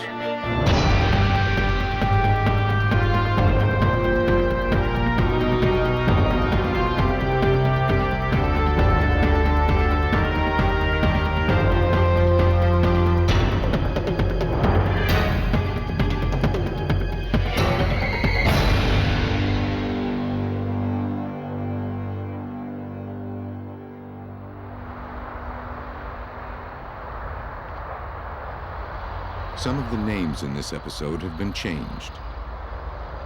January 12, 1990 was another beautiful day in San Diego. But Chris Burns wasn't enjoying it. He was growing concerned over the whereabouts of his fiancée. When his roommates came home, Burns asked if they'd seen Tiffany Schultz, who also shared the apartment. No, I haven't seen her all day. Why? Because her car's downstairs. Her car was in the parking lot, but in the several hours that Burns had been home, she hadn't appeared. The other roommates hadn't seen her either. Then they opened the door to a nightmare. What's going on? Oh my God! Schultz lay dead, partially disrobed and covered in blood. You guys, call the cops. Get somebody here, all right? Burns stayed with her while his roommates called police. As detectives interviewed Burns and his roommates, San Diego homicide investigators inspected the crime scene. One of the first things they noticed was that the body was posed, with outstretched arms and legs. Bruises indicated that the victim had struggled fiercely for her life. She had been stabbed multiple times in the chest. There was no sign of sexual assault. The answering machine tape was taken to check for suspicious messages. As the technicians continued working, Chris Burns told detectives his story. And I put my hands up under her head like this to hold They her noticed head his so that I hands could- and pants were marked with blood. The situation gave Sergeant Ed Petrick of the San Diego Police Homicide Unit grave doubts about Burns. It seemed very odd to anybody that here would be a fellow that comes home, house is open, his girlfriend's nowhere around, but her keys are there, her car's there, her purse is there, but she's nowhere around. And there's a roommate's door to the bedroom that's closed, which is usually never closed, and he never bothers to knock or open it. Burns was taken to the police station for further questioning about his fiancée's murder. He admitted that he and Schultz were having problems. Let me tell you why I brought you in here. The grisly slaying came at a time when they were supposedly trying to salvage their relationship. Lately, they couldn't get along. Now, Schultz was dead, and Burns looked like the main suspect. The blood on his clothes told police all they needed to know. But Burns claimed that the stain on his shirt came from touching Schultz after he discovered her dead. He believed the blood on his pants was his own, from a recent accident on the construction site where he worked. The story seemed too contrived. Chris Burns was arrested and charged with the murder of Tiffany Schultz. I can do that. It's not quite that. Schultz's autopsy revealed she was stabbed nearly 60 times. While researching this brutal homicide case, police learned that the victim was paying her way through college by dancing at a nightclub.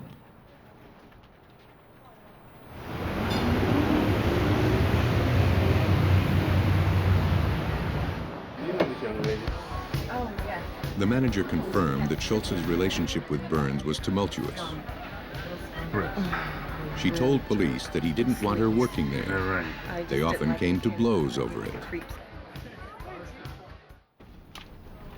Their last incident had been recent. Transcripts from the answering machine tape contained an apology from Burns for the hard time he gave his fiancée about her job. But police wondered if he'd lost his temper and his control one last time. Only careful forensic analysis of the evidence could determine if Schultz was the victim of Burns's rage. Burns's shirt and pants were sent to the lab to determine whose blood was on them. To better see the bloodstains, the jeans were turned inside out.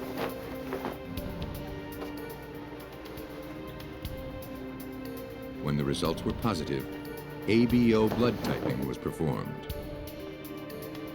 The blood on the shirt matched Schultz's AB blood type. But I'm sure we should.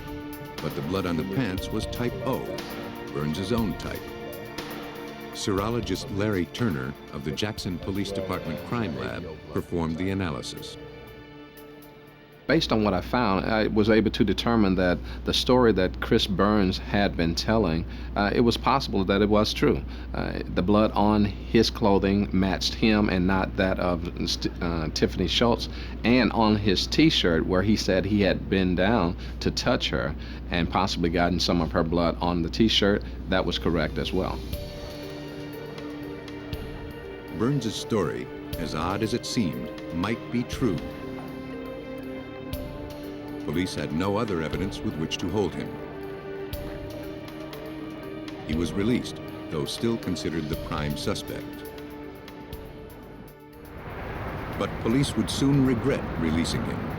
On February 16, 1990, 1 month after Tiffany Schultz was found murdered, police got another call to the same apartment complex. Take a deep breath. Another victim had been found, brutally murdered. What do you have? We got this one in the kitchen. The partially nude body of Janine Weinhold, a student at San Diego State University, was discovered by her roommate. She had been stabbed several times. As in the Schultz case, the killer also posed this body with the legs outstretched. Police feared they were dealing with a serial killer. There just wasn't any question in our minds that it had to be the same suspect. Just the body position, the stab wound clusters in the chest, just looked like the same murder, basically, different room. This murder occurred only about 100 yards from the apartment where the first victim was killed. Blood-stained clothes were found on the floor by the bed. The killer left the murder weapon, a carving knife, in the sink. But he left something else even more important. Seminal fluid was found on the bedspread. It provided evidence that the victim had been raped. It also provided police with their best hope for learning the killer's identity. In the lab, Larry Turner tested the evidence. In the early 90s, DNA testing was beyond the scope of most labs. Turner would have to rely on the older and less precise blood typing tests. He found that all of the blood and bodily fluids tested positive for type O. What we're going to do is just... The blood evidence cast further suspicion on Chris Burns, the primary suspect, who had type O blood. Take some of the material. To be certain, Larry Turner analyzed the genetic markers within Burns's blood and in the fluid samples found at the murder scene. Genetic markers are inherited proteins that vary from individual to individual. While people may share some of the same ones, certain markers are more rare and can be used to make an ID. Genetic marker tests are dependable, but not nearly as precise as DNA. Turner found that the genetic markers of the suspect, Chris Burns, didn't match those taken from the second murder scene. That left investigators with 2 murders and no suspect.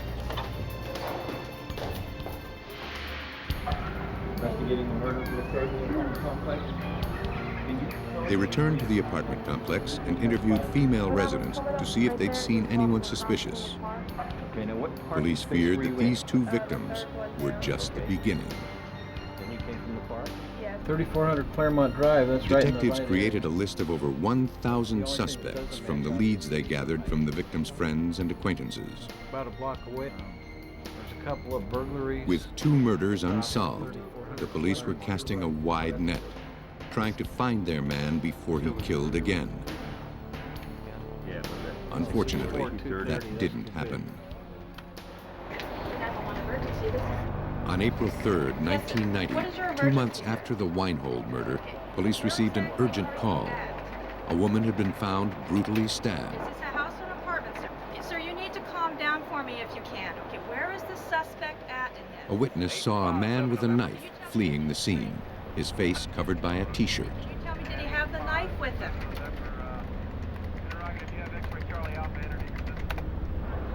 Police rushed to respond.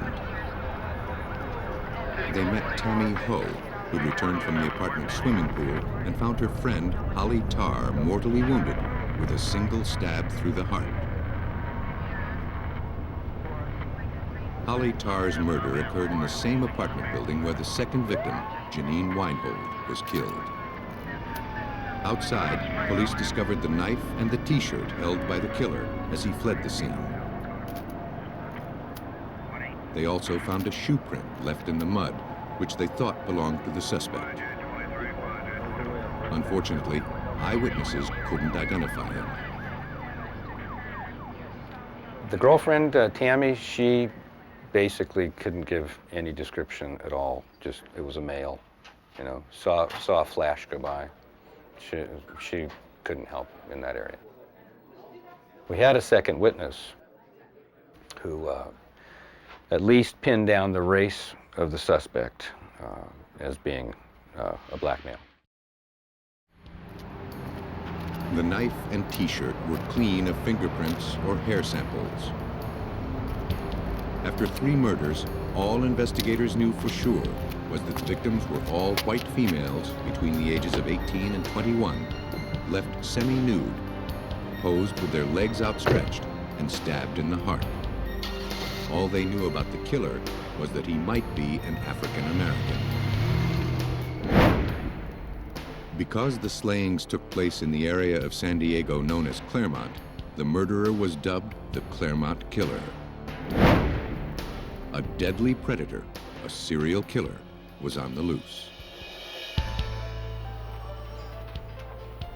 Police looked at their list of more than 1,000 suspects and, from those, re-interviewed all of their African American suspects again. Hundreds of blood and saliva samples were voluntarily obtained. While the samples were being tested, the killing continued. On May 22, 1990, another woman was murdered in her apartment in Mid-City, San Diego.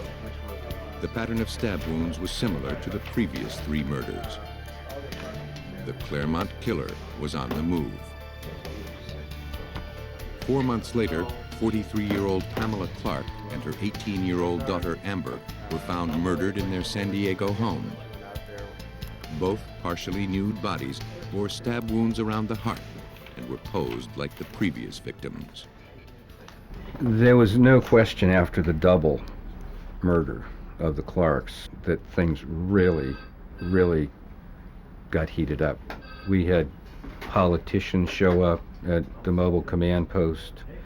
I had detectives hadn't had a day off in 40 days, which was no problem. You know, we had to catch this guy. But we were back to square one. Police had a terrifying killer on the loose with few clues and no idea of where he might strike next. Time was against them. Each day he ran free, more women were in danger.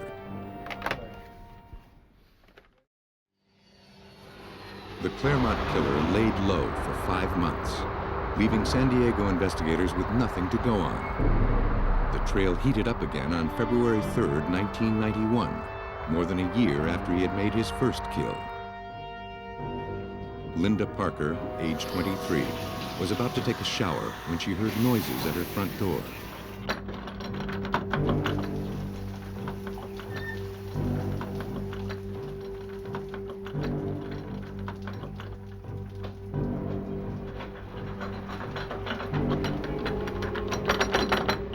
She looked through the peephole and saw a man trying to slip the lock.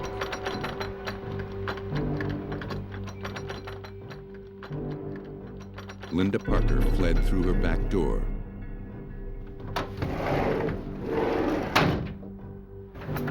She went to a neighbor's apartment, and together they confronted the would-be intruder, Hey, buddy, what are you doing? Oh, I was trying to get into my friend's apartment. who mumbled an excuse as he left. Wrong building. Parker's neighbor noted the make and model of the man's car. Meanwhile, Parker called police, reporting a possible encounter with the Claremont killer. Parker suspected the man at her door had stalked her from a nearby gym. A previous victim, Pamela Clark, had worked out at the same gym right before her murder. Perhaps this was the killer's current spot for scouting victims. Officers distributed flyers and asked people at the gym if they had seen the man or the vehicle that Parker described. The next day, they received a call. Someone had spotted the man on the flyers sitting in his car outside the gym. Police apprehended the suspect. His name was Cleophas Prince. Police had interviewed him months earlier. He had declined to provide a blood sample. Police needed a sample if they hoped to compare Prince's DNA to crime scene evidence. To win his consent, they didn't let on that he was a murder suspect. Keep it up on the table. They told him he was arrested for the attempted burglary of Linda Parker's home the prior day. Did you know these credit Investigators checked his credit cards. Each had the marks of having been used to slip door locks. Prince cooperated and provided a blood sample without detectives having to resort to a warrant.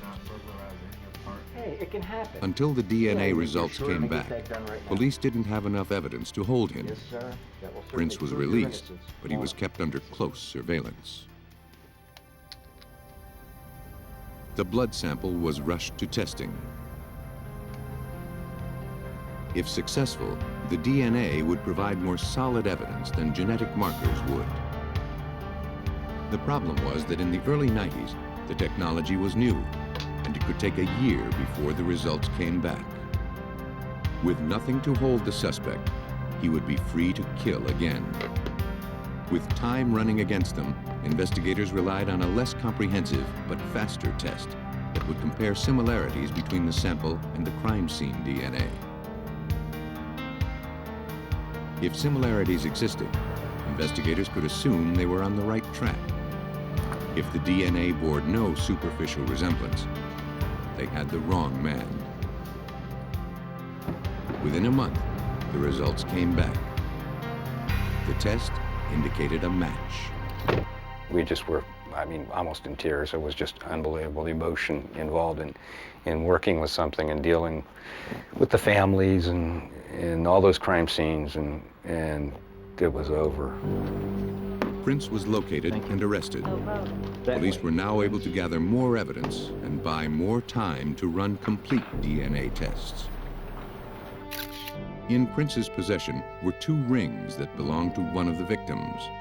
Police also found shoes with soles that matched the print left at a murder scene. Hey, what's going on, bud? Though police would never know what triggered his homicidal rage, they had a good idea of how his crimes evolved. Having perfected his craft as a burglar, he expanded his repertoire to include assault, rape, and murder. He tracked his victims from the gym and the pool, knowing that soon after they entered their apartments, they would be vulnerable while taking a shower. Prince would then break into their apartments and assault and stab them. Based on evidence gathered at the scenes, Prince was convicted of 6 murders. He awaits execution at San Quentin. Cleophas Prince actively sought his victims. Other serial killers wait for their prey to come to them.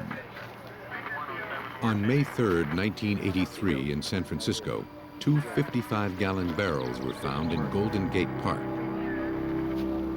Police had been called to the scene by 2 hikers who reported a foul odor coming from the barrels. Police suspected they might contain human remains. They were wrapped in plastic, their lids sealed with cement, but one was leaking. You get? They were taken to police headquarters where they were x-rayed before they were opened so as not to disturb any evidence inside. The x-rays were sent to Dr. Boyd Stevens, chief medical examiner for the city and county of San Francisco. One of the barrels had two bodies in it, and that was evident by two complete skeletons, including skulls and spinal columns, etc. One of the barrels had one body in it. We couldn't tell the sex at that time, but we could see that there were dental fillings, metal material consistent with bullet fragments or jackets, as well as identifying personal items like rings or earrings and so forth.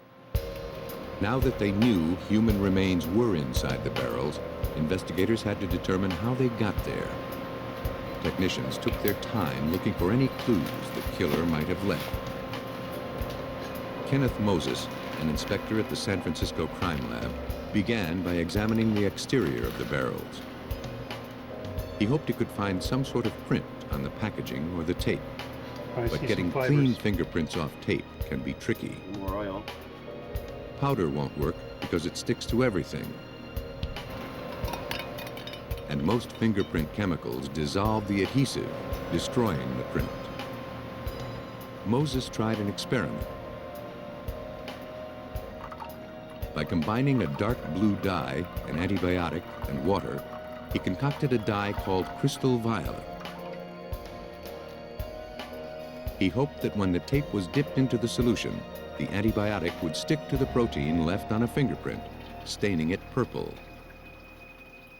After 14 hours of labor, slowly processing each strip of tape as it came off, we finally got down around 15 or 20 layers of tape to the last layer. Now, no prints were on any of those hundreds of yards of tape. Finally, we peel off the last piece of tape, put it into the crystal violet, and poof, up comes this beautiful fingerprint.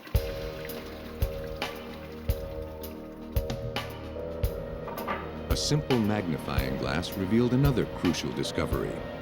Presumably, the killer left a clear fingerprint behind in the fresh cement as he sealed one of the barrels.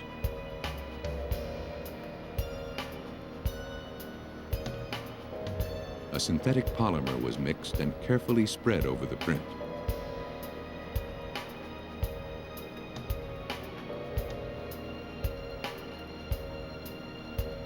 When it dried, it formed a near-perfect cast, which was then used to make a record of the print on paper.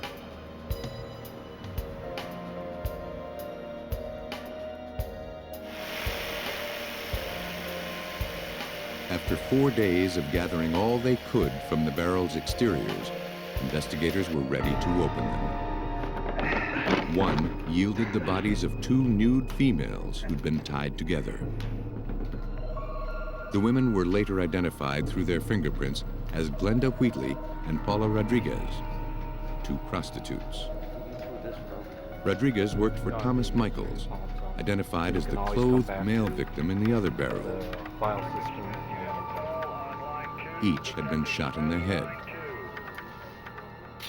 The victims had been ID'd, but the identity of their killer remained a mystery. Police spoke with friends of the victims, but none could shed any light on who could have done this. Investigators also ran the prints, but came up with no matches. 3 months after the barrels were found, a man driving on a rural road in California's San Mateo County, just outside of San Francisco, made a similarly gruesome discovery.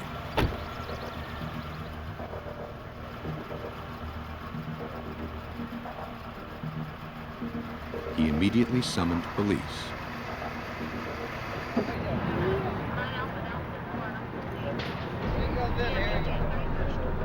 He led them to a bound female body with what looked like a bullet wound to the head. A grim trail of shredded clothing punctuated the horrific scene. Detective Sergeant Robert Morse deduced what it meant. I need for you to go down to the... She had nylon rope extending from both of her ankles, and it appeared as though she had been dragged down the road. And we later measured off the distance, and she had indeed been dragged for 1.9 miles. 15 foot part of the sweater, a blouse. The entire area was secured, and each bit of evidence carefully noted. A garbage bag was found near the probable starting point of the brutal dragging. The first task after collecting all of the evidence was to identify the victim. Detectives ran a check on her fingerprints. She was identified as Marcia Geary, a prostitute from Oakland, California. Now, police knew her name. The next question was, how did she die? The autopsy revealed that she had been shot in the back of the head, the trajectory going downward approximately 45 degrees. The entrance wound was an oblong shape, which is a little bit unusual. The nylon-coated .38 caliber bullet recovered from the victim was also unusual. It had none of the lands and grooves that a gun barrel usually etches on a slug as it passes through. Police were baffled by what kind of weapon could have fired the fatal shot. The garbage bag from the crime scene was closely examined for fingerprints and other trace evidence. The bag was tested with cyanoacrylate, or superglue. When heated, the chemical's fumes attached to the prints, making them visible. A latent footprint was discovered that was much too large to belong to the victim. All investigators needed was a suspect to compare the footprint to.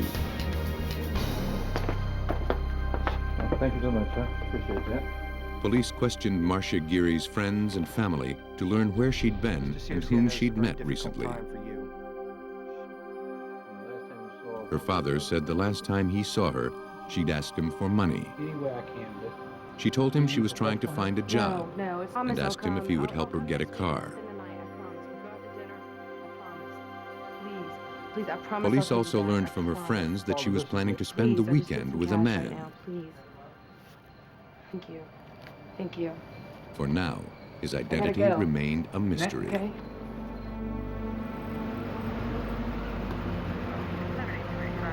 The day after Marcia Geary was found, the body of Catherine Barrett was discovered in a San Francisco cul-de-sac. She'd been tortured and stabbed to death. Her body was wrapped in plastic. Metal shavings were retrieved from the wrapping.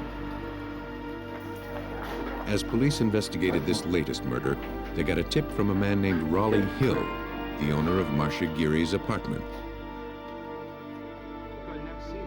Hill told police that Geary was planning to see a man named Jack for the weekend.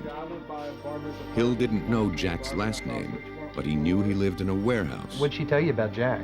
Just that she was going to see him. Hill said that on 2 occasions, he'd dropped Geary off there for dates. Hill gave police the address.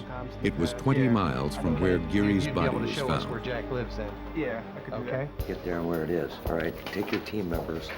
The warehouse served as the offices of Anthony Electric, an electrical contracting business owned by a former police officer named Anthony John Sully. We've explained that to you already? So here's how you better known as Jack. Okay, do you have any other questions about it? No. Okay. Investigators also learned that friends of Catherine Barrett, the most recent victim, told them the day before her body was found that she was going to Anthony Electric.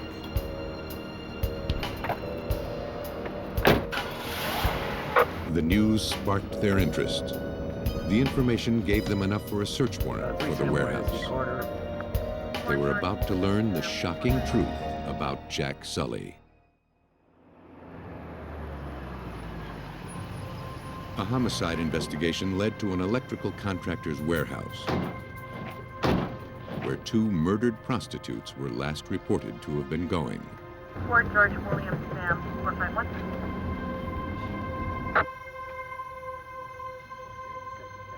A costumed woman wearing a tutu met police at the door.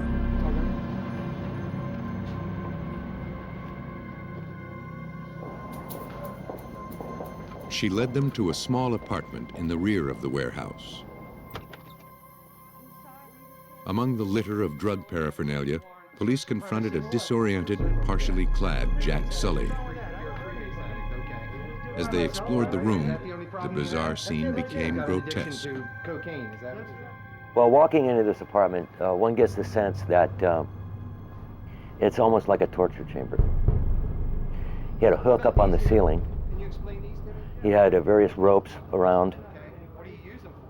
He had VCR tapes of pornography and sadism. And one would just get the feeling that it was a horrible place. In a preliminary search of the apartment and surrounding warehouse, police found several important pieces of evidence, including a pistol with the barrel removed. It contained nylon-covered bullets, just like the one that killed Marcia Geary. A gun without a barrel might explain the odd oblong shape of the victim's wound, since a bullet shot from it would tend to be unstable and tumble instead of going straight. Jack Sully was arrested and charged with the murder of Marcia Geary. Sheriff, go ahead and bring him this way. The warehouse was now a crime scene and subject to a full-blown forensics investigation. We photographed virtually every inch of it. We covered every inch of it. And we're happy that we did because we gained a lot of evidence out of it. Finding anything in here at all? Got a couple cycles. Among their finds were metal shavings and nylon rope, like those found at the crime scenes. Investigators also found blood, lots of it. The warehouse seemed to be a grim chamber of horrors, an inner sanctum for unspeakable acts of torture and cruelty. With Jack Sully behind bars, police began to ask his acquaintances what they knew about him. They learned he'd bragged about killing 3 people, putting them in barrels, and dumping them in Golden Gate Park.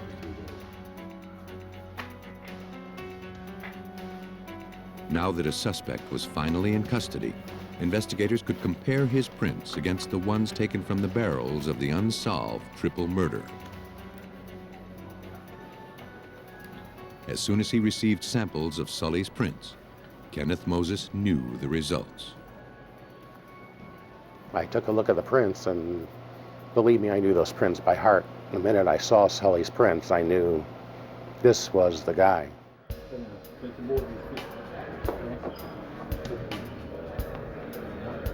Sully was charged with the murders of the victims found in Golden Gate Park. Police also obtained his footprints. They compared them to the print lifted from the garbage bag found where Marcia Geary's body had been dragged. The prints matched. In the end, an insurmountable stack of forensics evidence was brought against Jack Sully. Metal shavings found in his warehouse matched shavings found on his second victim's body.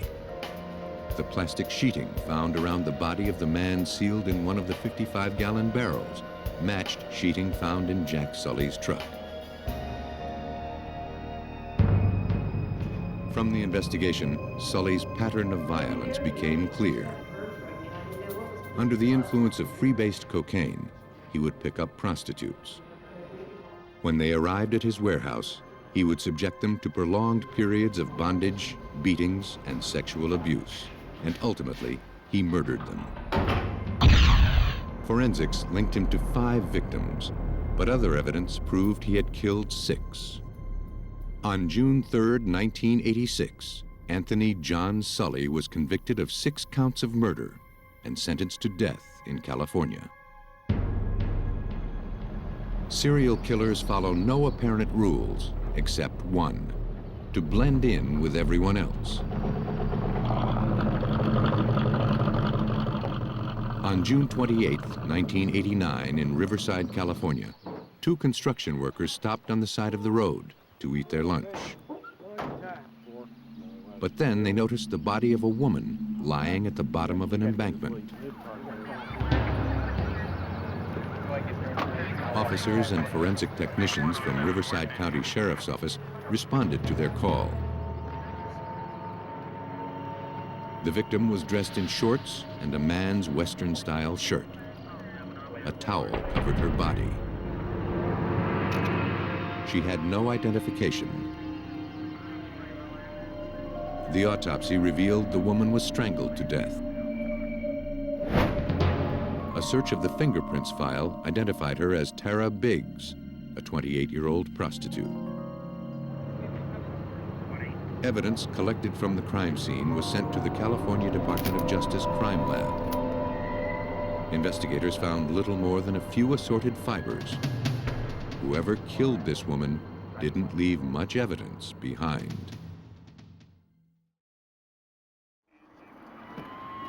On December 13, 1989, in Riverside, California, another female victim, Pamela Martin, was discovered on a rural road. She appeared to have been killed elsewhere, redressed, and abandoned there. Like the woman found 6 months earlier, she too was a prostitute. There were other similarities. Police found fibers similar to those found on the first victim. They also found tire tracks. Photographs were taken for examination in the lab.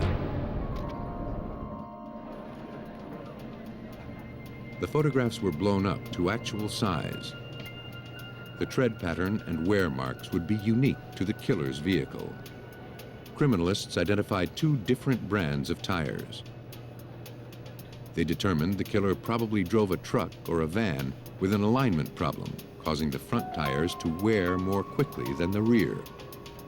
The similarities between the crime scenes linked the two murders to a single killer, and he wasn't finished yet. In the 16 months following the discovery of the first victim, 6 more prostitutes were found murdered in and around Riverside. The information on the tires proved invaluable, according to Steve Sikowski of the California Department of Justice Crime Lab. As subsequent victims were found, we were armed with the information of what kind of tire track we would be looking for, and that would be one of the first things we could see whether or not, in fact, this is another one of the series that was developing. When area police departments met to compare forensic evidence, they realized that along with the tire tracks, the hair and fiber evidence was consistent. Gray and red fibers, gold threads, and bits of rope were found on most of the bodies. These fibers lifted from the victims literally tied the murders together. We were able to determine that, in fact, it looked like we had the same suspect environment from one victim to the next. And really what that meant to the investigation was it looked like we did, in fact, have a serial killer. With each new murder, the killer grew bolder and more sadistic. Police found the body of another prostitute, Laura Mills, in a grove of trees, stabbed and strangled. A peeled and partially eaten grapefruit lay nearby. This odd detail gave police an idea of the kind of monster they were dealing with, according to senior investigator Bob Creed. To where he could just have murdered this person, strangled this person, stabbed this person, and then stood over her and ate a grapefruit. We felt that this told us something about the emotional makeup of this person that we were looking for. Police seemed no closer to finding him. By 1991, 10 prostitutes had been murdered, and several had been redressed and left in rural areas. The only clues to the killer's identity were the fibers, hairs, and tire tracks that he left behind. But without suspects, this evidence amounted to nothing. Since the victims were prostitutes and drug users, police questioned women working the red light districts of Riverside and Elsinore. Men known to frequent these areas were investigated as potential suspects. One woman provided a description of a man who had roughed her up. A sketch was made from her description. It was distributed, but no leads surfaced. Investigators hoped to have better luck focusing on the killer's vehicle. The tires left their unique prints on each murder scene, and the interior may have provided the fibers found on the victims. If investigators could find his vehicle, they could find the killer. So we let the investigators know to look for a vehicle with certain type tires on it.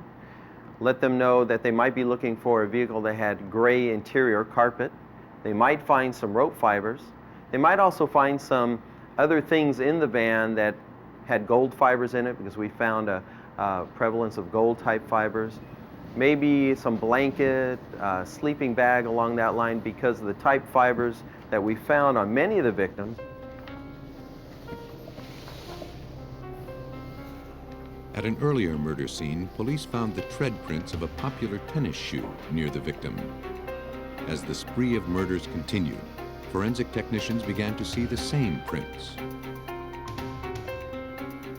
As the tennis shoe's print continued turning up, the tread showed increasing wear. Likewise, the tire tracks found at the scenes were changing, as individual tires wore unevenly and had to be replaced. In January 1991, detectives from several area agencies met to create a task force. In July, with no end in sight, a behavioral scientist was brought in to study the crimes and create a profile of the killer. Since serial killers rarely kill outside of their race, the profile described a white male between the ages of 35 and 40. The police profile and other news of the serial killings filled the newspapers. It appeared that the suspect himself was following the report, as the next victim was Tracy O'Donnell, who'd been stabbed, strangled, posed, and mutilated. Though she shared these similarities with most of the other victims, one thing made her unique.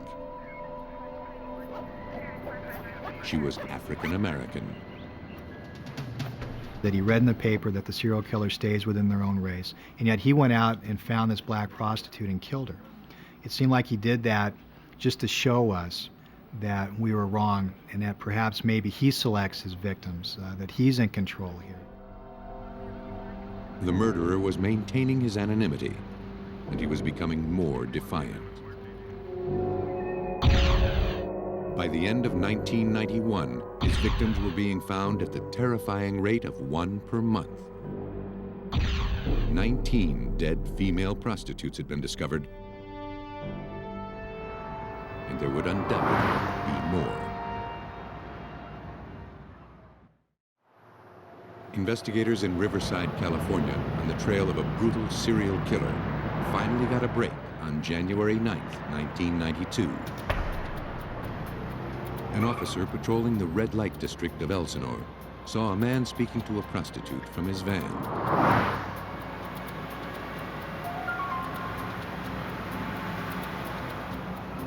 The man drove off, making a right turn without signaling. The officer pulled the van over. The driver's name was William Suff. The officer thought his van fit the description of the vehicle of the suspected serial killer.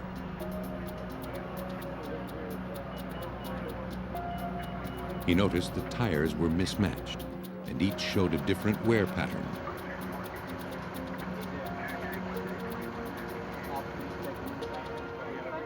William Suff was placed under arrest.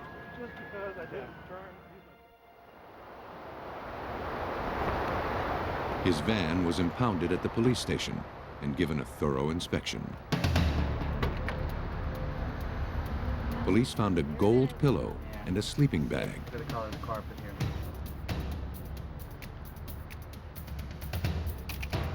Look. A blood-stained knife was wedged ominously between the driver's seat and the console. Investigators also found a length of rope, consistent with rope fibers found on the victims.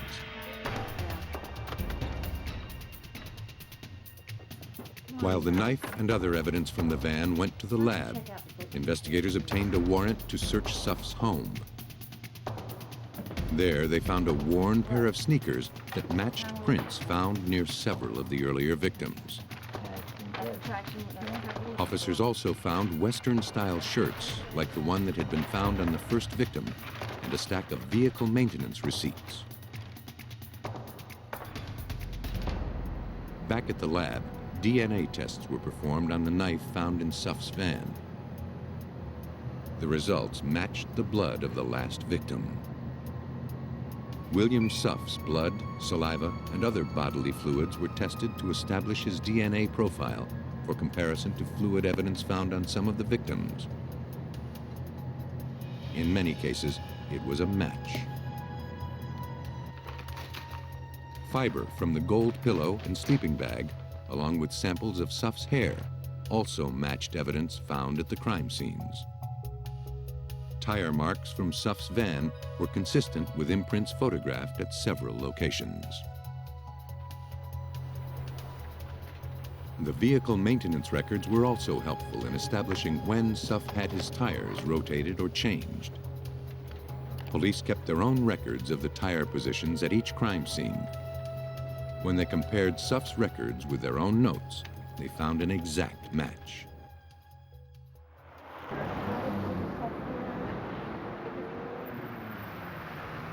Police were able to surmise William Suff's homicidal pattern. He would cruise the red light districts. Hi. I'm fine. How are you? Doing good. Good. You looking for a date? When he chose a prostitute, he would invite her into his van and drive to a secluded place.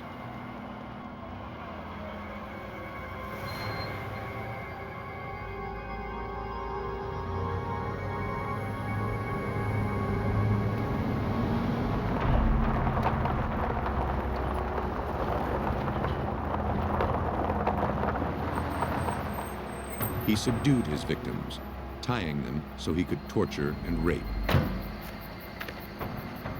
Then he killed them, either by stabbing or strangulation. Occasionally, he dressed the victims in articles of his own clothing so he could move them without getting blood in his van. He made no effort to hide the remains.